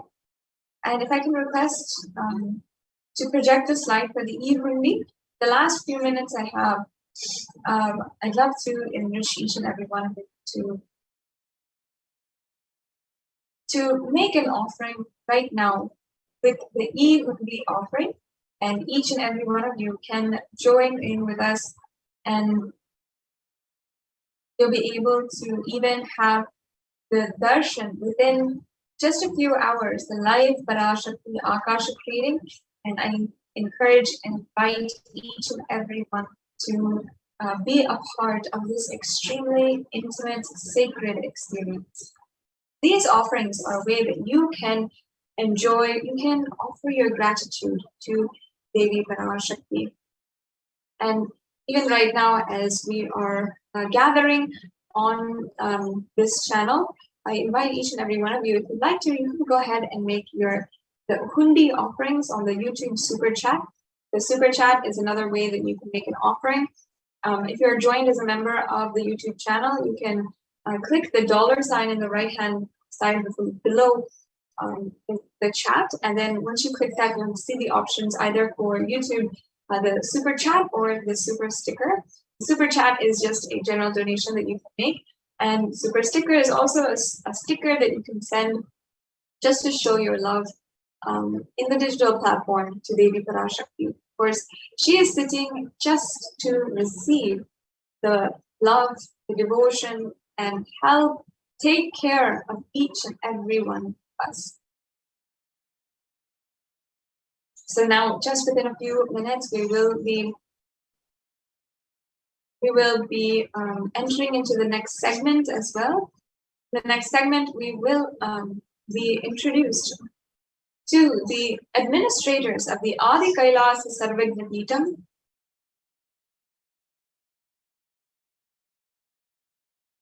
And they have been continuously working in order to ensure that the Kailasa COVID care centers in India are working and fully functioning and continuously able to make a difference in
yes, we can briefly go over the last 5 minutes before going into the next segment of today's program, how you can ask your questions today during the live Parashakti Akashic readings. One, during YouTube, during the live program, while darshan is happening, when we have all had the beautiful darshan of Devi Parashakti, you can ask your question in the chat, the live chat. So make sure you're joined as a member of the YouTube channel, Kailasa's HDH YouTube channel, and that'll give you access to ask questions directly to Devi Parashakti, and you'll see how Devi Parashakti, with her grace, your question will be answered and literally brings so much of healing and so much of clarity in the past, present, and future. And as well, you will be able to have so many breakthroughs in your life through this, through just asking a question. So then also on on Twitter, if you're on Twitter and joining us on the live program on Twitter, you can go to the live Twitter feed right now, and you can hit reply and use the hashtag #AskTheAvatar as well, and ensure that you are tagging the official handle of the Supreme Pontiff of Hinduism, which is at Sri Nithyananda, and you can make sure that you are replying or asking your question to Devi Parashakti during the live darshan. And finally, you can also ask your question on Facebook. If you're joining us from Facebook, you can comment in the comments below on this live video during the live darshan, and that's a simple way that you can ask your question. Finally, on Instagram, on the post for the for today's darshan, you can ask your question as well, and you'll also be able to be able to ask your question through WhatsApp. If you go to kailasa.org, you will be able to see the widget for asking your questions on WhatsApp, and you will once you are done with that, and your question will, with the grace of Devi Parashakti, you'll be able to have the answer to your question from Devi Parashakti herself. And you can also ask your questions through the live chat. So within just a few hours, we're going to be the divine presence and experiencing the grace of Devi Parashakti. And each and every one of you can participate if you'd like to.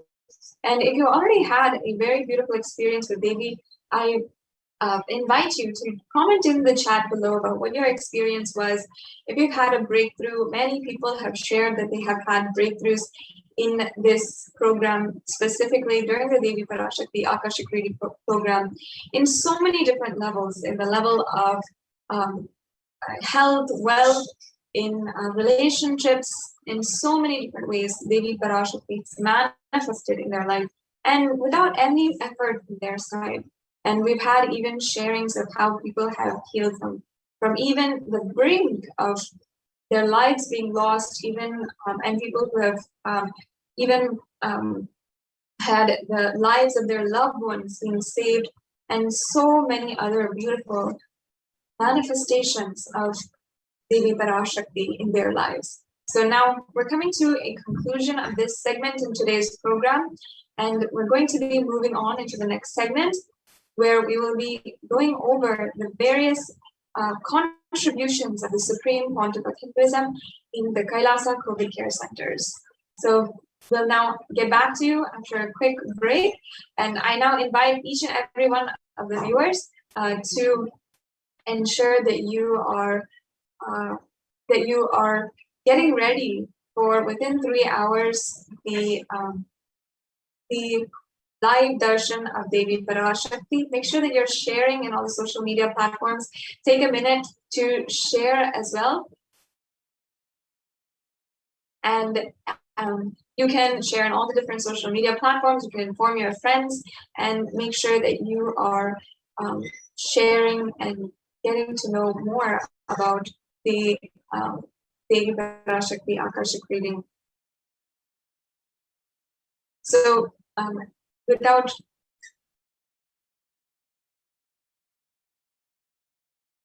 and we'll also in this program be hearing from various different devotees who have had the Devi Parashakti Akashic reading, and they will be sharing with us about their experience and how Devi made a breakthrough happen in their lives.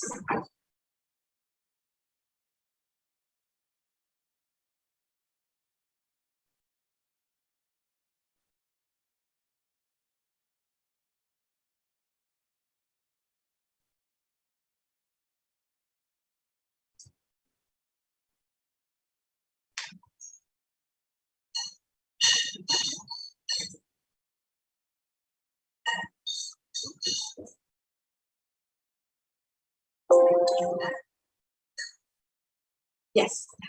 So within just a short time, we will be having the divine grace and be sitting literally in the presence of Devi Parashakti herself.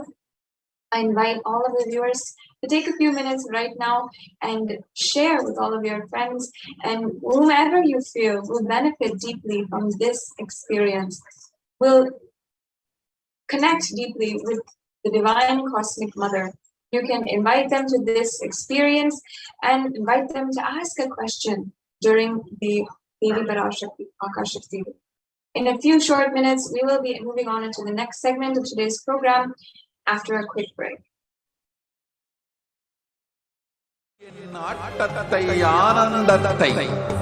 ஆனந்தத்தொடு ஆடிய ஆட்டத்தை கண்டோர் உயிருக்குளெல்லாம் இறங்கி குண்டலினிவில் உயிர்ப்பிக்கச் செய்து மாய மனத்தின் இருளை அகற்றி மாயம் அழித்து மங்களம் தந்து குரு பக்தியும் சிவ பக்தியும் பரமசிவ பக்தியும் பரமசிவ சக்தியும் அளிக்கின்றேன். மனமாயை விடுத்து குரு பதத்தை பற்றுங்கள். நித்யானந்தமாய் நிஜாவதாரமாய் வந்துதித்த என்னை பற்றி வாழ்வில் எல்லா நலமும் பெற்றிடுங்கள். ஓம் ஓம் ஓம். யாதுமாகி நின்றாய் காளி, ஓம் காளி ஓம் சக்தி, ஓம் காளி ஓம் சக்தி, ஓம் சக்தி ஓம் சக்தி ஓம் சக்தி. ஓம் ஓம் ஓம் ஓம்.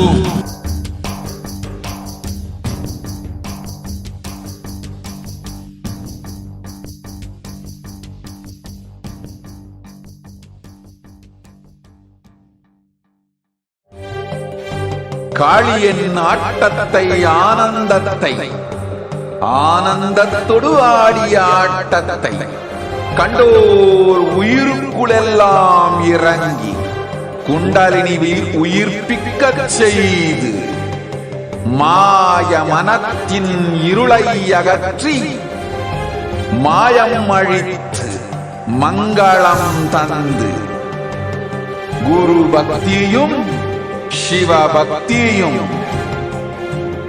பரமசிவ பக்தியும் பரமசிவ சக்தியும் அளிக்கின்றேன். மனமாயை விடுத்து குரு பதத்தை பற்றுங்கள். நித்யானந்தமாய் நிஜாவதாரமாய் வந்துதித்த என்னை பற்றி வாழ்வில் எல்லா நலமும் பெற்றிடுங்கள். ஓம் ஓம் ஓம். யாதுமாகி நின்றாய் காளி, ஓம் காளி ஓம் சக்தி, ஓம் காளி ஓம் சக்தி, ஓம் சக்தி ஓம் சக்தி ஓம் சக்தி. ஓம் ஓம் ஓம் ஓம்.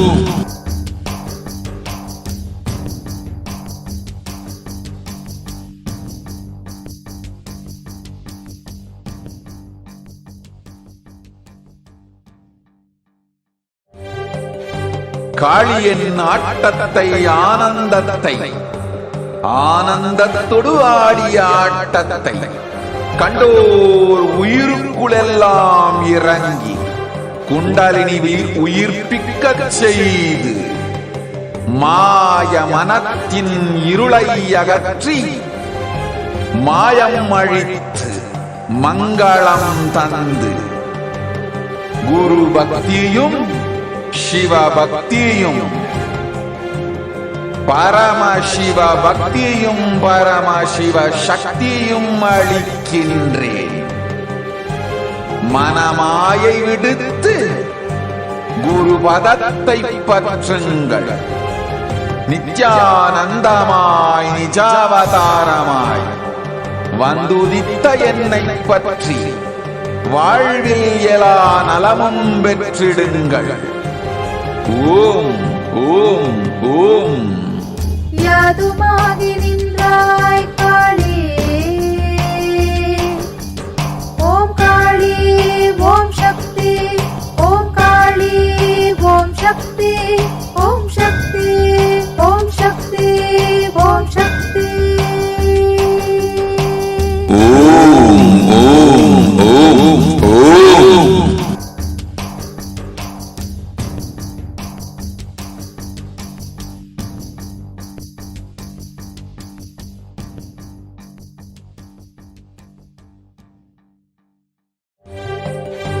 காளியின் ஆட்டத்தை ஆனந்தத்தை ஆனந்தத்தொடு ஆடிய ஆட்டத்தை கண்டோர் உயிருக்குளெல்லாம் இறங்கி குண்டலினி உயிர்ப்பிக்கச் செய்து மாய மனத்தின் இருளை அகற்றி மாயம் அழித்து மங்களம் தந்து குரு பக்தியும் சிவ பக்தியும் பரமசிவ பக்தியும் பரமசிவ சக்தியும் அளிக்கின்றேன். மனமாயை விடுத்து குரு பதத்தை பற்றுங்கள். நித்யானந்தமாய் நிஜாவதாரமாய் வந்துதித்த என்னை பற்றி வாழ்வில் எல்லா நலமும் பெற்றிடுங்கள். ஓம் ஓம் ஓம். யாதுமாகி நின்றாய் காளி.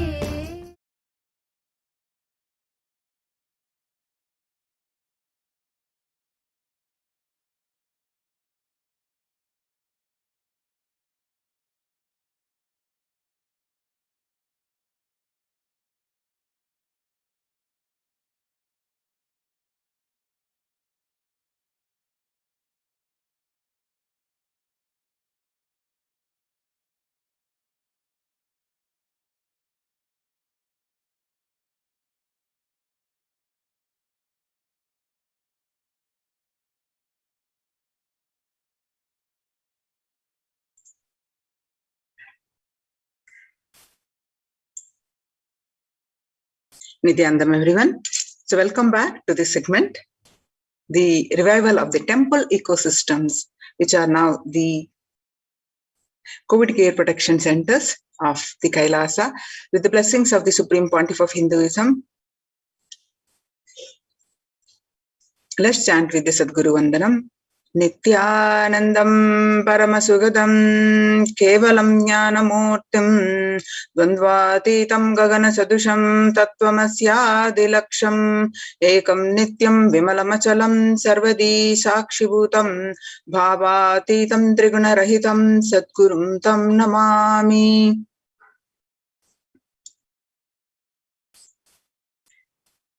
So across the India, the famous temples are shutting down. For example, amidst the COVID-19, the famous temple of Siddhi Vinayaka temple of Maharashtra and Sai Baba temple were closed down for an indefinite period due to the pandemic. And Puri Jagannath temple, the famous Puri Jagannath temple, is closed for devotees due to the pandemic for an indefinite period imposed by the Odisha government. And not only that, all religious places closed for public in Bhubaneswar, as the city records the highest daily COVID surge, with the Odisha capital Bhubaneswar registering the highest ever single day spike of 581 new COVID-19 cases. The local municipal authorities declared the closure of all religious places like temples, mosques, gurudwaras and churches for devotees till further order. In Uttar Pradesh, 2 major temples of the Sapta Devalaya, the cluster of 7 temples in Vrindavan, banned the entry of devotees in view of the rising COVID-19 cases. Gujarat famous Somanath temple closed for darshan amidst the COVID-19 surge. for an indefinite period. On the other hand, in Tamil Nadu, Chola era temples, the murtis were beheaded. The murtis of Chola era temple have been vandalized in Pudukkottai, Tamil Nadu.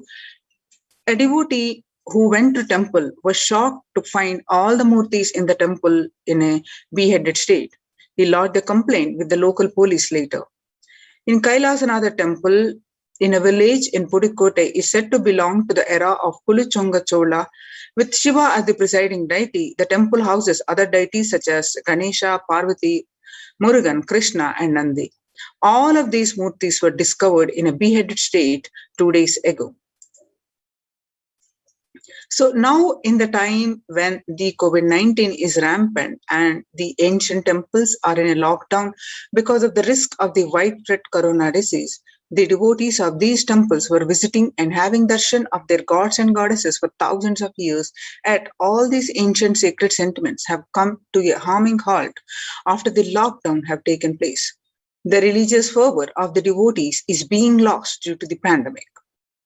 The Supreme Pontiff of Hinduism is reviving the e-Kailasa ecosystem and bringing all the ancient traditions of the online platforms on Kailasa TV, YouTube, and Facebook. So let us understand the temple sciences, starting with the why deity worship, why so many temples are there in Hinduism, what is a temple, what is the science behind the temple. We will learn in this segment. So why deity worship? What are these so many deities in Hinduism? What Supreme Pontiff of Hinduism is reviving these temple ecosystems are also now the Kailasa's de facto spiritual embassies, and which are also, some of them are COVID care protection centers. So let us understand the basics of these. And the Supreme Pontiff of Hinduism always says deities are not mere idols. They are embodiment of ideals. We do not worship the idols. We worship the ideals represented through the idols. When the divine is present before him in a form that he can see, touch, and relate to, the transmutation becomes an easy and joyful process. Second, deities in a real kshetra are always real sacred place where the enlightenment energy is radiated for thousands of years. In the real kshetra are always curved in the form of ancient masters and enlightened beings. Even though no longer in the body, they can be invoked through the name or form they used while in the physical plane. When we pray to the deity or chant his name, the corresponding divine vibration is automatically awakened and becomes available on the energy plane to guide and bless us.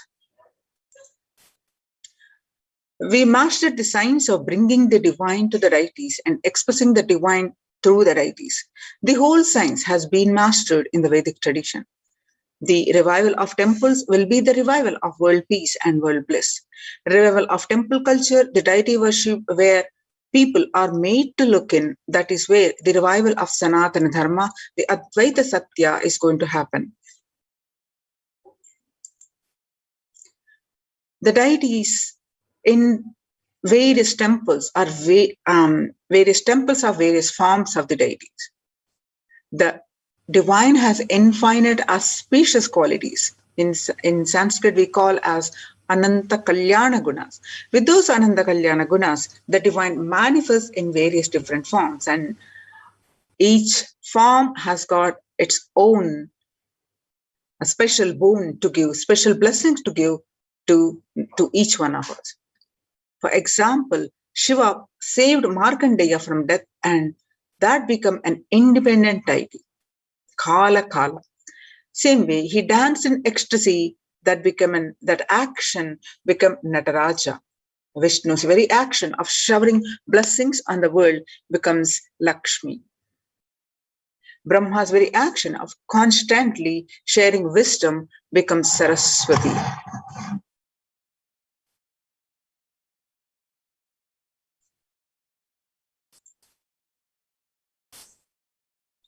So each of the actions of the ultimate becomes independent intelligence and energy.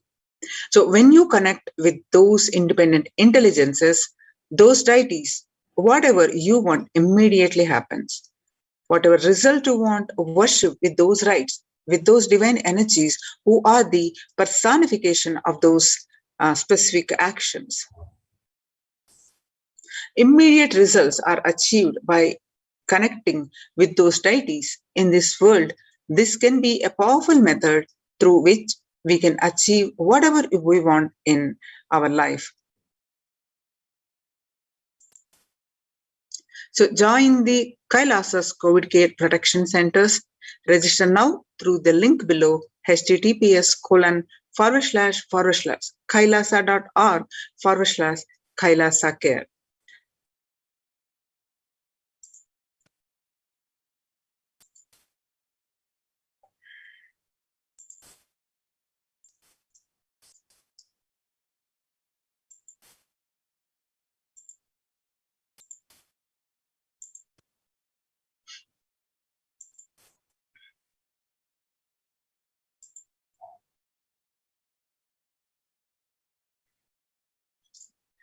So, the Supreme Pontiff of Hinduism, over the period of 2 decades,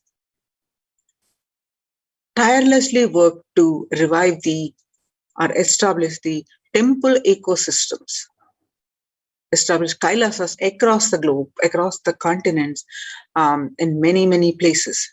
So let's understand what Supreme Pontiff of Hinduism revealing to this world about the temple sciences. Reviving the enlightened civilization is the vision of Kailasa, the purpose of my advent. Paramashiva assuming this body and manifesting, says the Supreme Pontiff of Hinduism. Kailasa is basically an enlightened civilization where everything happens based on the ultimate cosmic principle and the ultimate possibilities and powerfulness. You want to know about the ultimate universe, just they will show you the universe and teach you. You want to know about the cosmos, they will just show you the cosmos and simple, straightforward.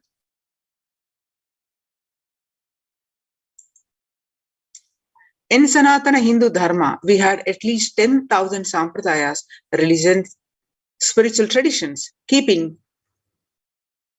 the Enlightenment science alive. Understand, each Hindu sampradaya is a spiritual ecosystem created for keeping the Enlightenment science alive. Every monastery, every adhinam, every unit, every mutt, every temple, every Veda Patashala, every Sarvajna Pita is a lineage sampradaya created to keep the ecosystem of spiritual enlightenment alive.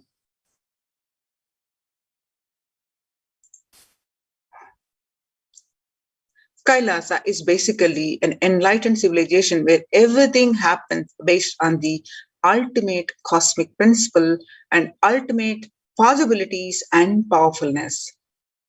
You just know about the universe, just they will show you the universe and teach you. You will just know about the cosmos, they will just show you the cosmos and simple, straightforward.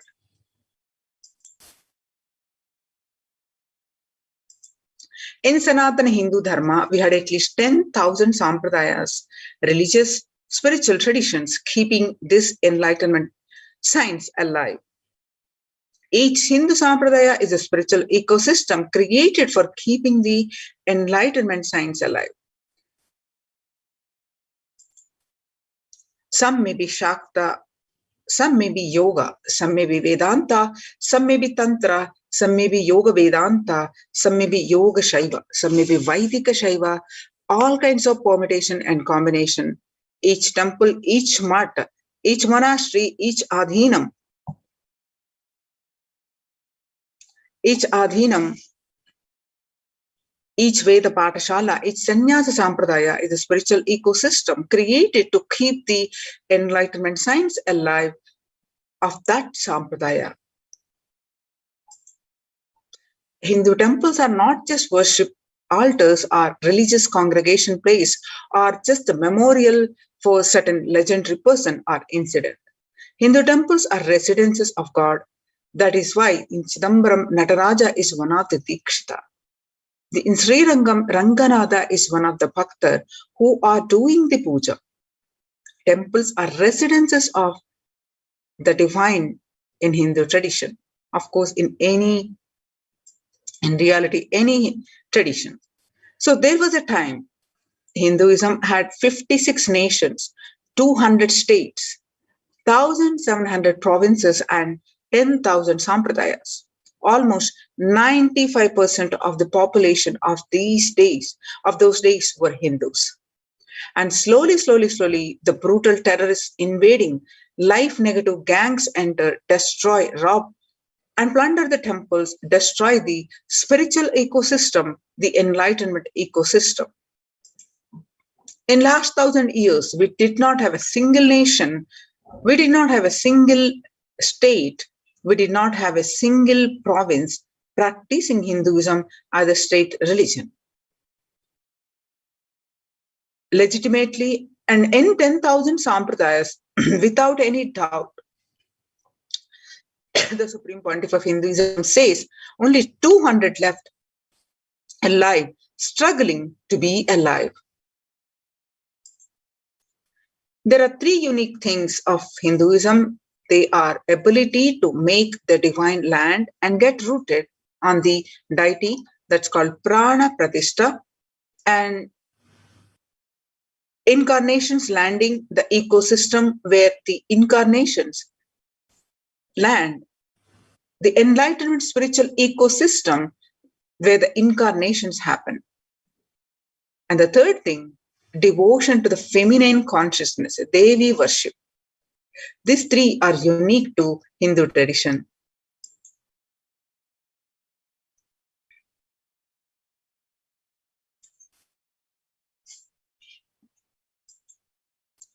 The Enlightenment ecosystem, Adi Kailasa, the main headquarters,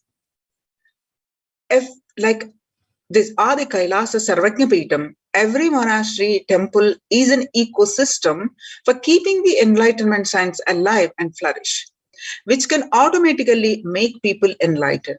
It is like Enlightenment, automatic machinery. Anybody comes in, they just get introduced, inspired, excited, energized, and made to power manifestator, enlighten, and start radiating, and they start spreading. Enlightenment becomes the source for energy and excitement. A person who can make enlightenment as a source for energy and excitement for anyone is an incarnation.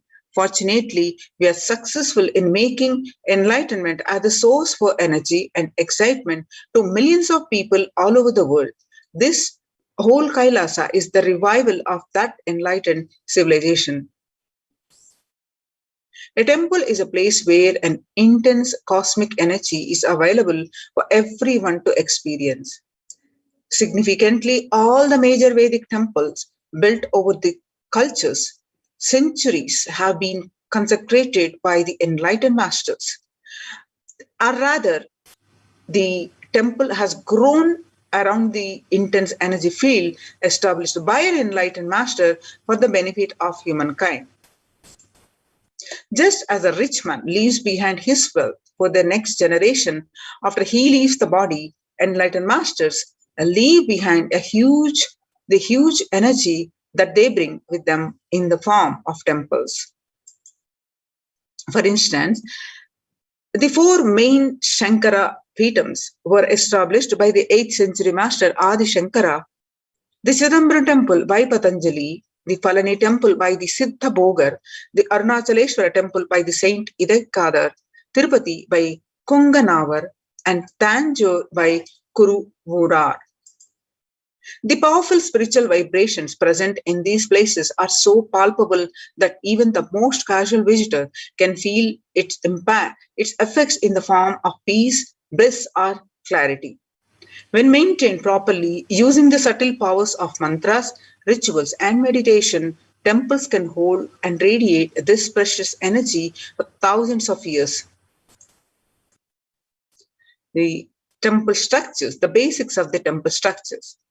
The powerful spiritual vibrations present in these places are so palpable that even the most casual visitor can feel its effects in the form of peace, bliss, or clarity. When maintained properly using the subtle powers of mantras, the rituals, and meditation, temples can hold and radiate this precious energy for thousands of years.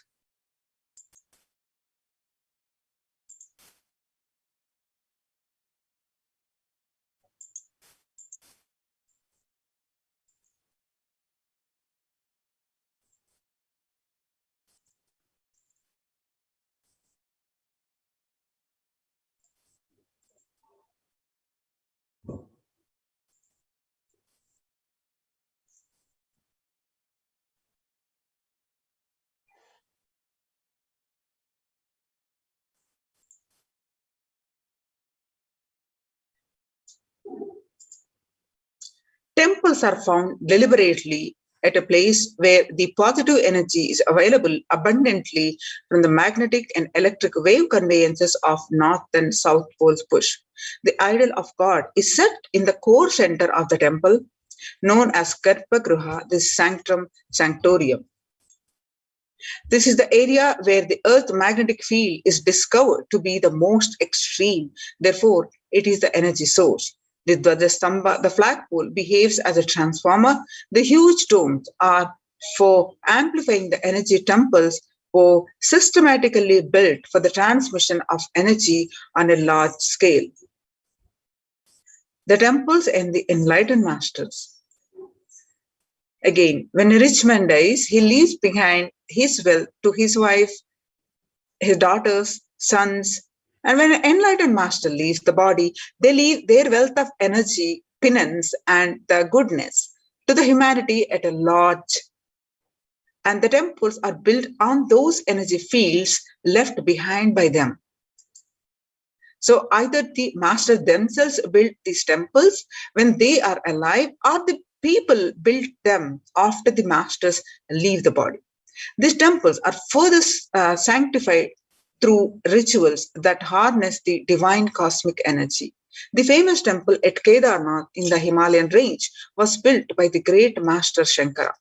The Arunachaleshwara temple of Tirunamalai, South India, is ascribed to a great saint called Idayikadan. These temples are divine gifts of these great masters to humanity. And how the energization process happens in the temples.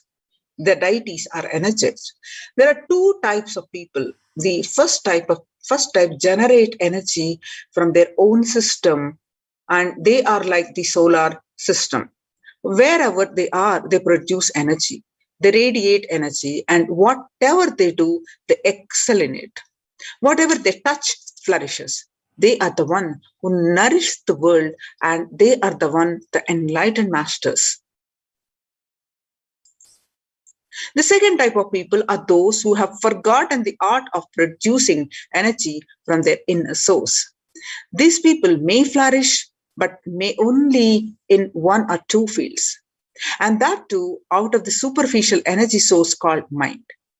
Since their source is superficial, multidimensional flourishing remains a dream for them. These are the ordinary people from the world. The first category of people help the second category by giving energy to it, by giving a clear-cut technology to achieve. The installing the deities, what is the science behind them?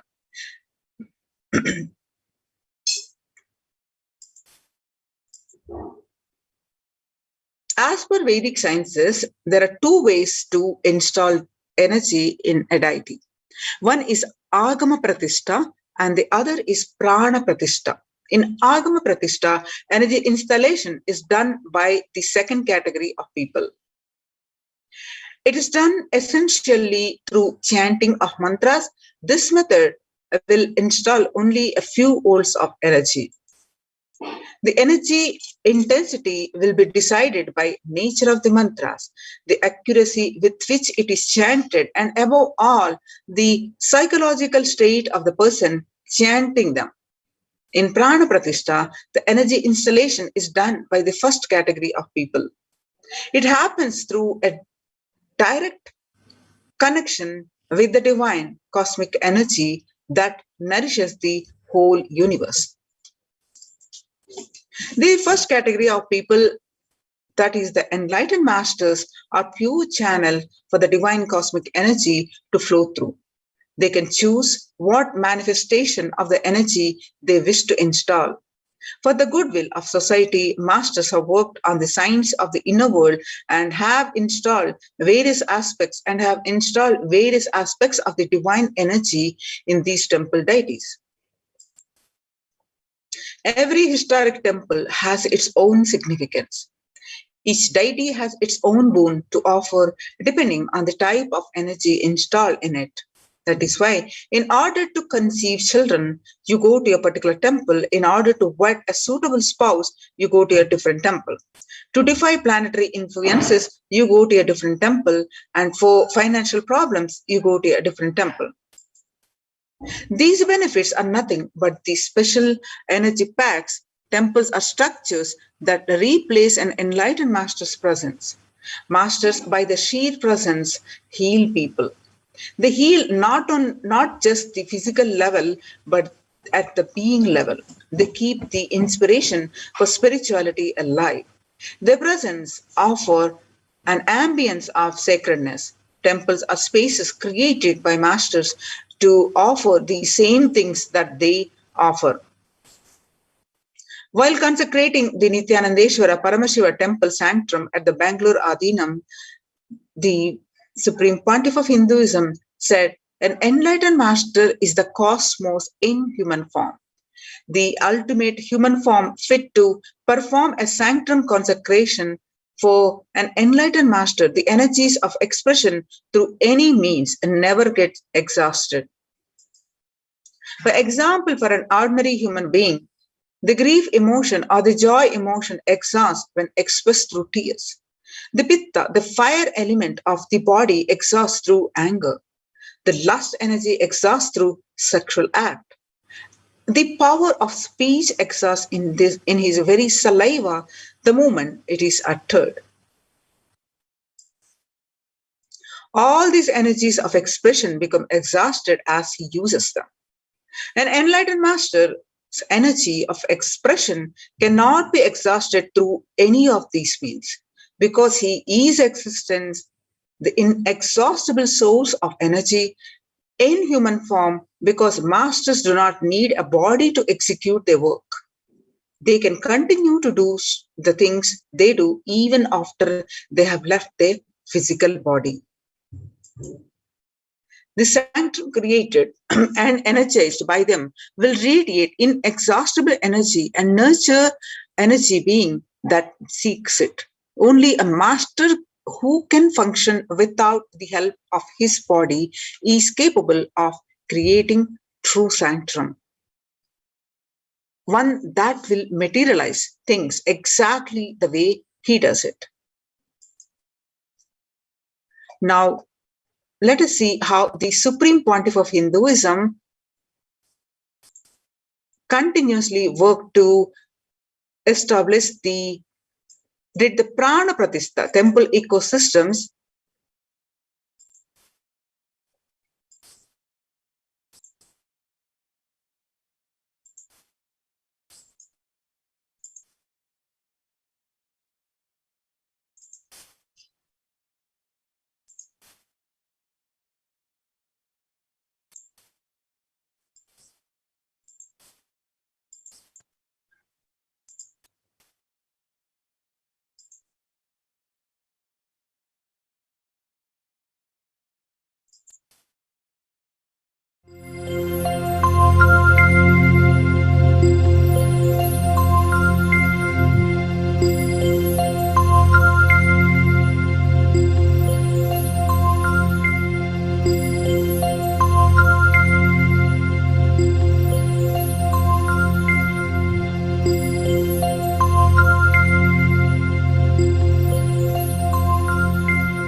श्रीनित्यशिखरदर्शनं समस्तपापहरणम्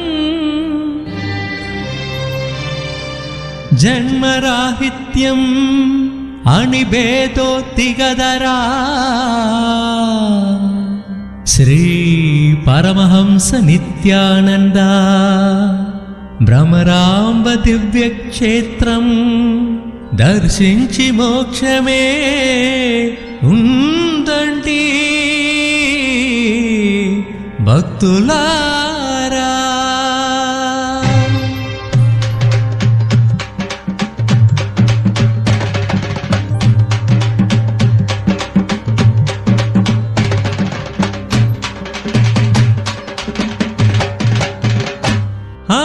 అదిగో అదిగో శ్రీశైలం నిత్య భక్తులకు నిత్య పురివాసం.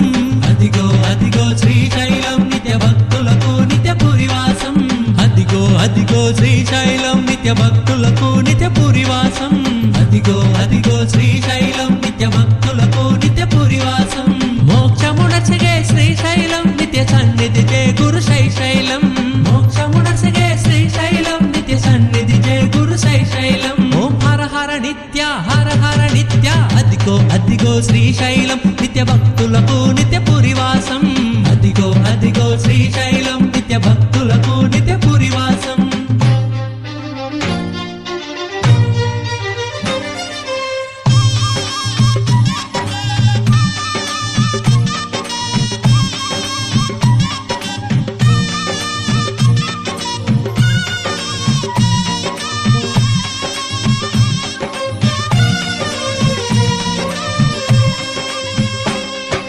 నాలుగు ప్రవేశ ద్వారములు నిత్య సన్నిధికి అవి మార్గములు. నాలుగు ప్రవేశ ద్వారములు నిత్య సన్నిధికి అవి మార్గములు. చిత్తపడము త్రిపురాంతకము నిత్య మహేశ్వర అలంపురం. చిత్తపడము త్రిపురాంతకము నిత్య మహేశ్వర అలంపురం. ప్రతి ద్వారములో తీర్థములు అవి తీర్చును భక్తుల కోరికలు. ప్రతి ద్వారములో తీర్థములు అవి తీర్చును భక్తుల కోరికలు. నేత్రానందము శైశైలం శుభయోగము కూర్చున్న శ్రీశైలం. నేత్రానందము శైశైలం శుభయోగము కూర్చున్న శ్రీశైలం. ఓం హర హర నిత్య హర హర నిత్య. అదిగో అదిగో శ్రీశైలం నిత్య భక్తులకు నిత్య పురివాసం. అదిగో అదిగో శ్రీశైలం నిత్య భక్తులకు నిత్య పురివాసం. అదిగో అదిగో శ్రీశైలం నిత్య భక్తులకు నిత్య పురివాసం. అదిగో అదిగో శ్రీశైలం నిత్య భక్తులకు నిత్య పురివాసం. మోక్షమునర్చగే శ్రీశైలం నిత్య సన్నిధి జయ గురు శైశైలం. మోక్షమునర్చగే శ్రీశైలం నిత్య సన్నిధి జయ గురు శైశైలం. ఓం హర హర నిత్య హర హర నిత్య. అదిగో అదిగో శ్రీశైలం నిత్య భక్తులకు నిత్య పురివాసం. అదిగో అదిగో శ్రీశైలం నిత్య భక్తులకు నిత్య పురివాసం.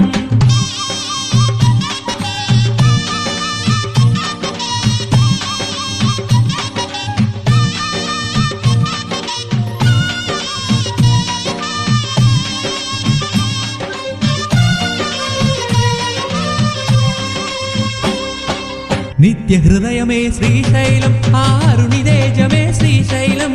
నిత్య హృదయమే శ్రీశైలం ఆరునిదేజమే శ్రీశైలం. జోకోదరుడు జియకరుడు శ్రీనిత్యరుని శుభక్షేత్రము. జోకోదరుడు జియకరుడు శ్రీనిత్యరుని శుభక్షేత్రము. మహిమాన్వితము పవిత్రము శ్రీశైలము భక్తుల యోగము. మహిమాన్వితము పవిత్రము శ్రీశైలము భక్తుల యోగము. వేదసారము పురాణము కీర్తించిన క్షేత్రము శ్రీశైలం. వేదసారము పురాణము కీర్తించిన క్షేత్రము శ్రీశైలం. ఓం హర హర నిత్య హర హర నిత్య. అదిగో అదిగో శ్రీశైలం నిత్య భక్తులకు నిత్య పురివాసం. అదిగో అదిగో శ్రీశైలం నిత్య భక్తులకు నిత్య పురివాసం. అదిగో అదిగో శ్రీశైలం నిత్య భక్తులకు నిత్య పురివాసం. అదిగో అదిగో శ్రీశైలం నిత్య భక్తులకు నిత్య పురివాసం. మోక్షమునర్చగే శ్రీశైలం నిత్య సన్నిధి జయ గురు శైశైలం. మోక్షమునర్చగే శ్రీశైలం నిత్య సన్నిధి జయ గురు శైశైలం. ఓం హర హర నిత్య హర హర నిత్య. అదిగో అదిగో శ్రీశైలం నిత్య భక్తులకు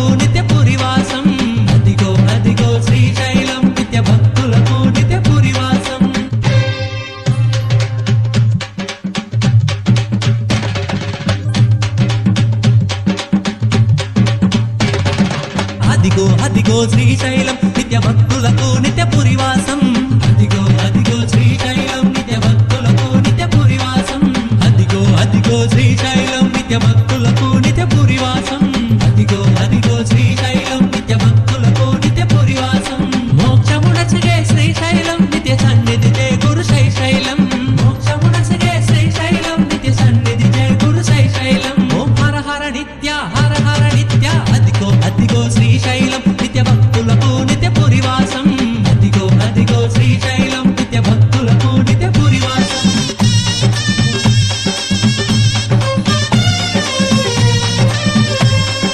హర హర నిత్య అదిగో శ్రీశైలం నిత్య భక్తులకు నిత్య పురివాసం అదిగో అదిగో శ్రీశైలం నిత్య భక్తులకు నిత్య పురివాసం అదిగో అదిగో శ్రీశైలం నిత్య భక్తులకు నిత్య పురివాసం అదిగో అదిగో శ్రీశైలం నిత్య భక్తులకు నిత్య పురివాసం మోక్షమునసగే శ్రీశైలం నిత్య సన్నిధి జయ గురు శ్రీశైలం మోక్షమునసగే శ్రీశైలం నిత్య సన్నిధి జయ గురు శ్రీశైలం ఓం హర హర నిత్య అదిగో అదిగో శ్రీశైలం నిత్య భక్తులకు నిత్య పురివాసం అదిగో అదిగో శ్రీశైలం నిత్య భక్తులకు నిత్య పురివాసం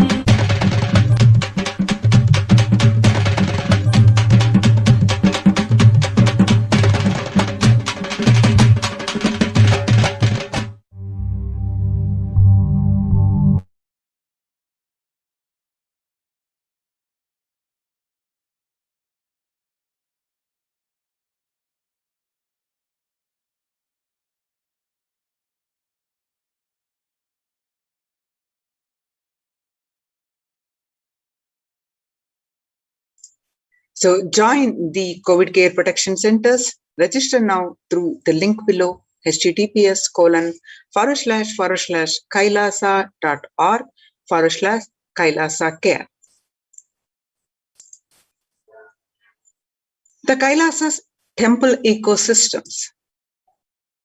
The Kailasa is a place where everything related to super consciousness is revived.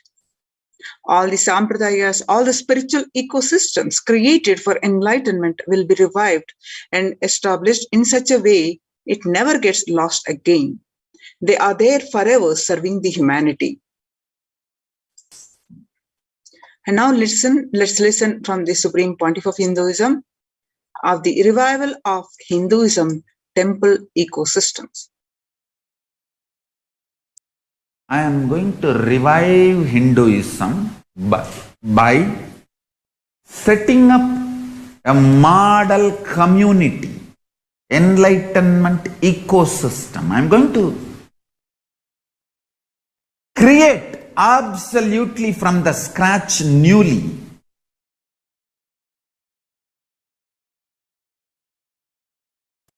self-sustaining, temple-based Hindu ancient enlightenment ecosystem and civilization based on that.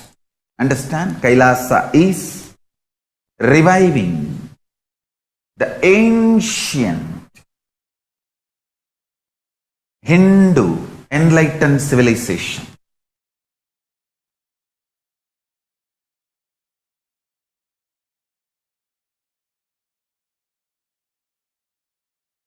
Paramashiva himself manifested this Kailasa Mandala, the enlightenment ecosystem, and the lifestyle.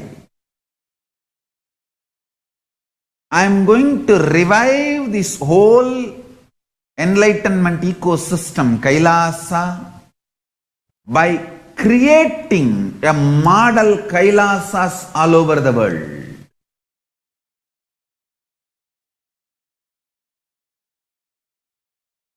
I am going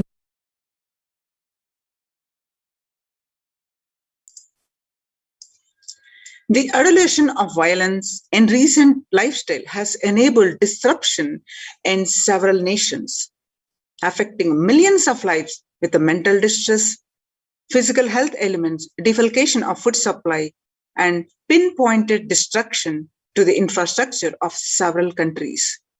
The Supreme Pontiff of Hinduism, Bhagwan Nithyananda Paramashivam, has dedicated his entire life and made it his mission to bring global peace and from the ground level through the Kailasa's Department of Religion and Worship and the Department of Human Services, to bring harmony to humanity, to create a life of freedom,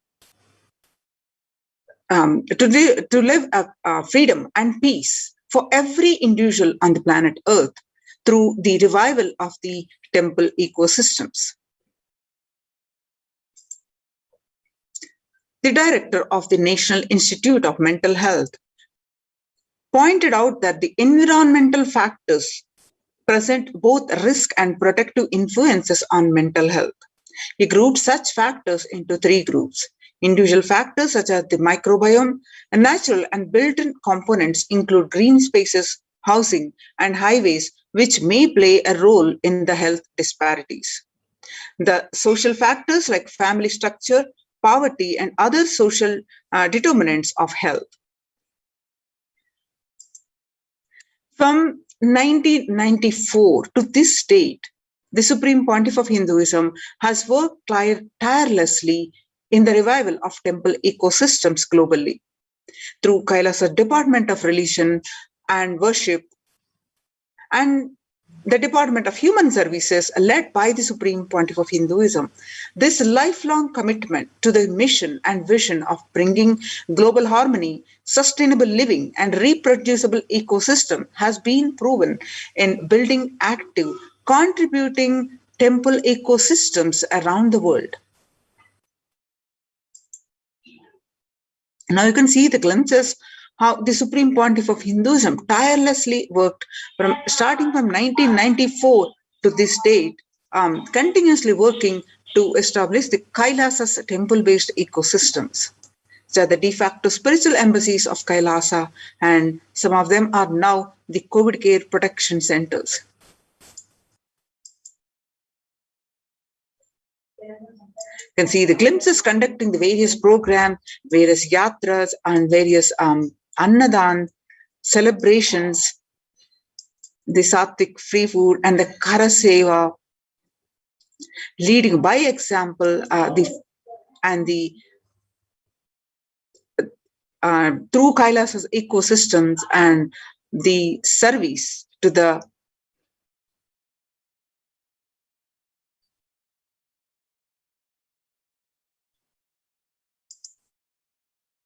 relief food preparation, the flood relief areas.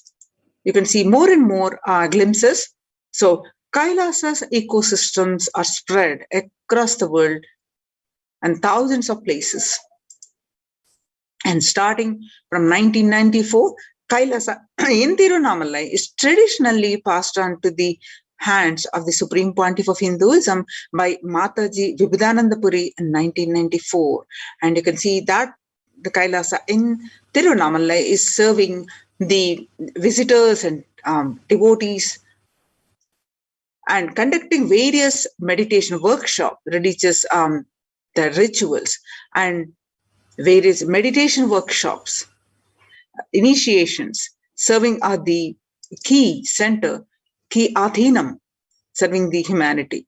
And the Supreme, you can see some more glimpses where the Supreme Pontiff of Hinduism serving not only in India, the various adhinams in India and to the West also.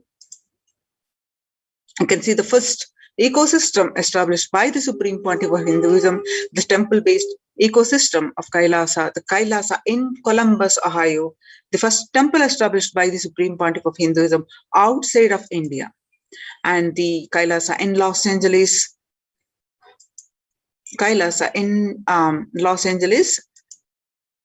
Washington, Seattle, Kailasa in San Jose, California, and Kailasa in St. Louis, Missouri, and Kailasa in Phoenix, Kailasa in Houston, and Kailasa in Toronto, Canada.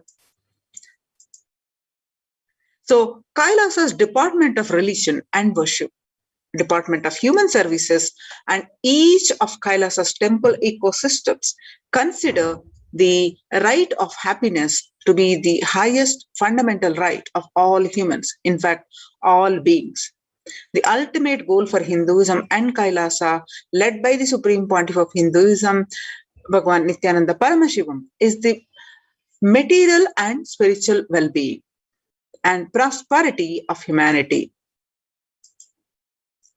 To join the COVID care protection centers of the temple-based ecosystems and register now through the link below, https://kailasa.org/Kailasa care. So now let us see the contributions from the Kailasa's Department of Religion and Worship during the COVID-19 pandemic. The banyan tree, the sacred banyan tree, which is the Kalpa Vriksha, continuously available online via live stream, and whoever pray to this Kalpa Vriksha gives the boons. And the deities, through live stream, you can see and have darshan and pray to these deities.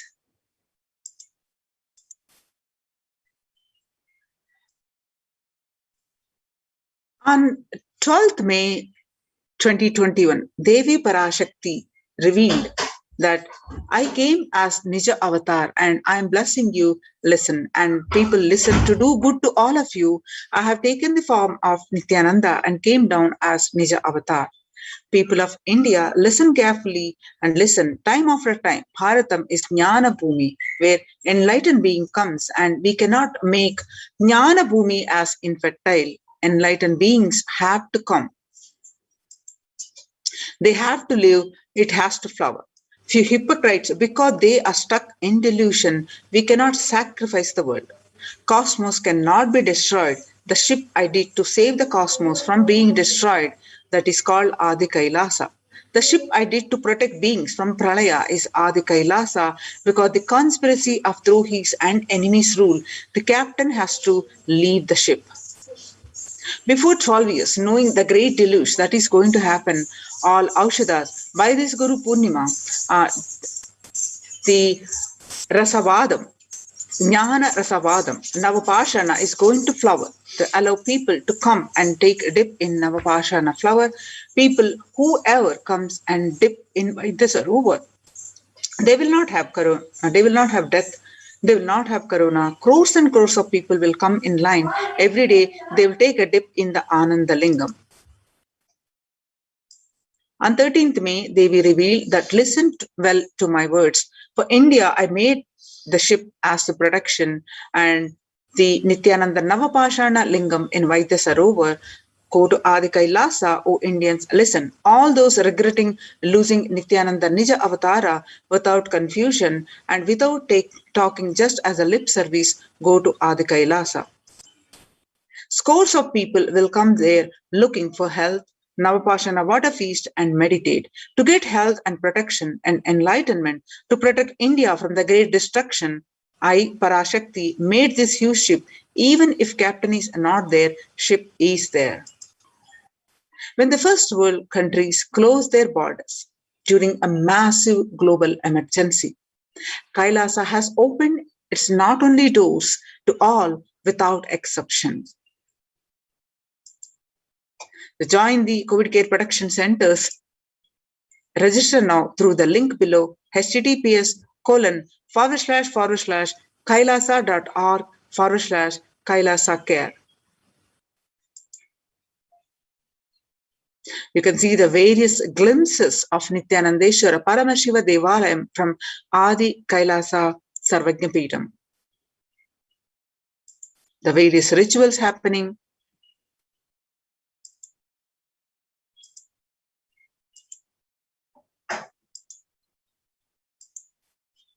So join the COVID care protection centers. Register now through the link below, https://kailasa.org/Kailasa care.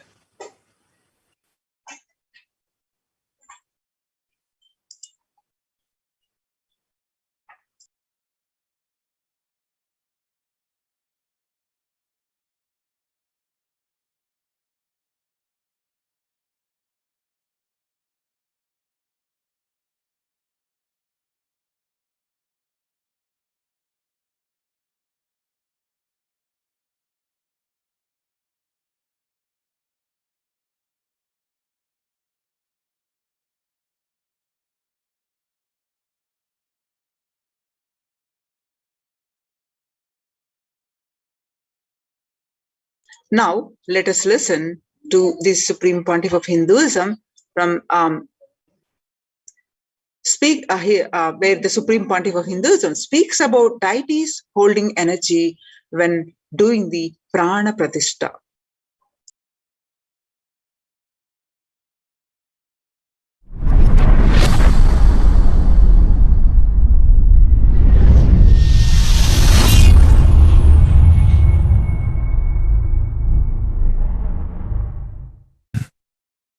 Actually, after the great pause settling, I wanted to do this Kumbhabhishekam,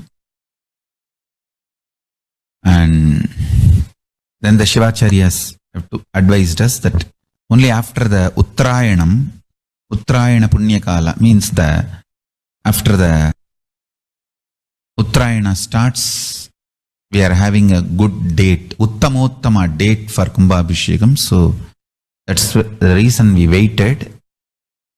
And see, fundamentally, deity intensely receives the energy like a lightning and holds it and manifests continuously for the whole humanity. You see, it's like if I have to talk to you in a normal social language, it's like a lightning holder. See, I can get into the samadhi, one with Paramashiva, and bring the whole thing to planet Earth. But the deity should be able to hold it and manifest it, radiate it for the humanity. So that is the reason the beautiful, dense, most dense granite deity is made. The earlier, the Avudayar we made, too much of power manifestation, it has given crack in multiple places. I don't know how you guys will be able to believe. Maybe I'll tell them to show the video. Such dense granite cracks to pieces and so carefully maintained with so much of all the Abhishekam, Puja and everything. Crack is the last thing you can imagine in dense granite, but so many places that earlier Avudayar has had, and that's the reason we made the new deity with more dense granite now. More dense granite, the deity is done, so it can withstand the power manifestation and hold the power for quite a long time. Maybe at least next 12 years it can hold.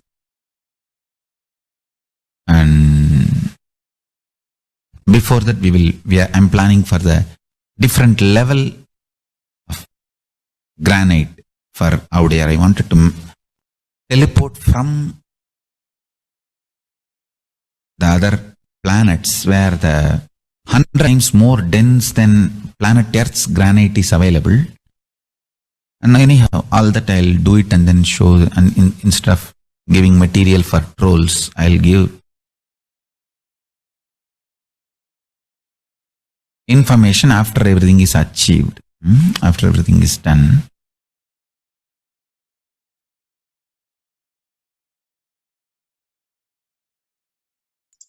Now it's time we move on to the next part of this program, which is the power manifestation. So please stay tuned for the power manifestation after a very short break.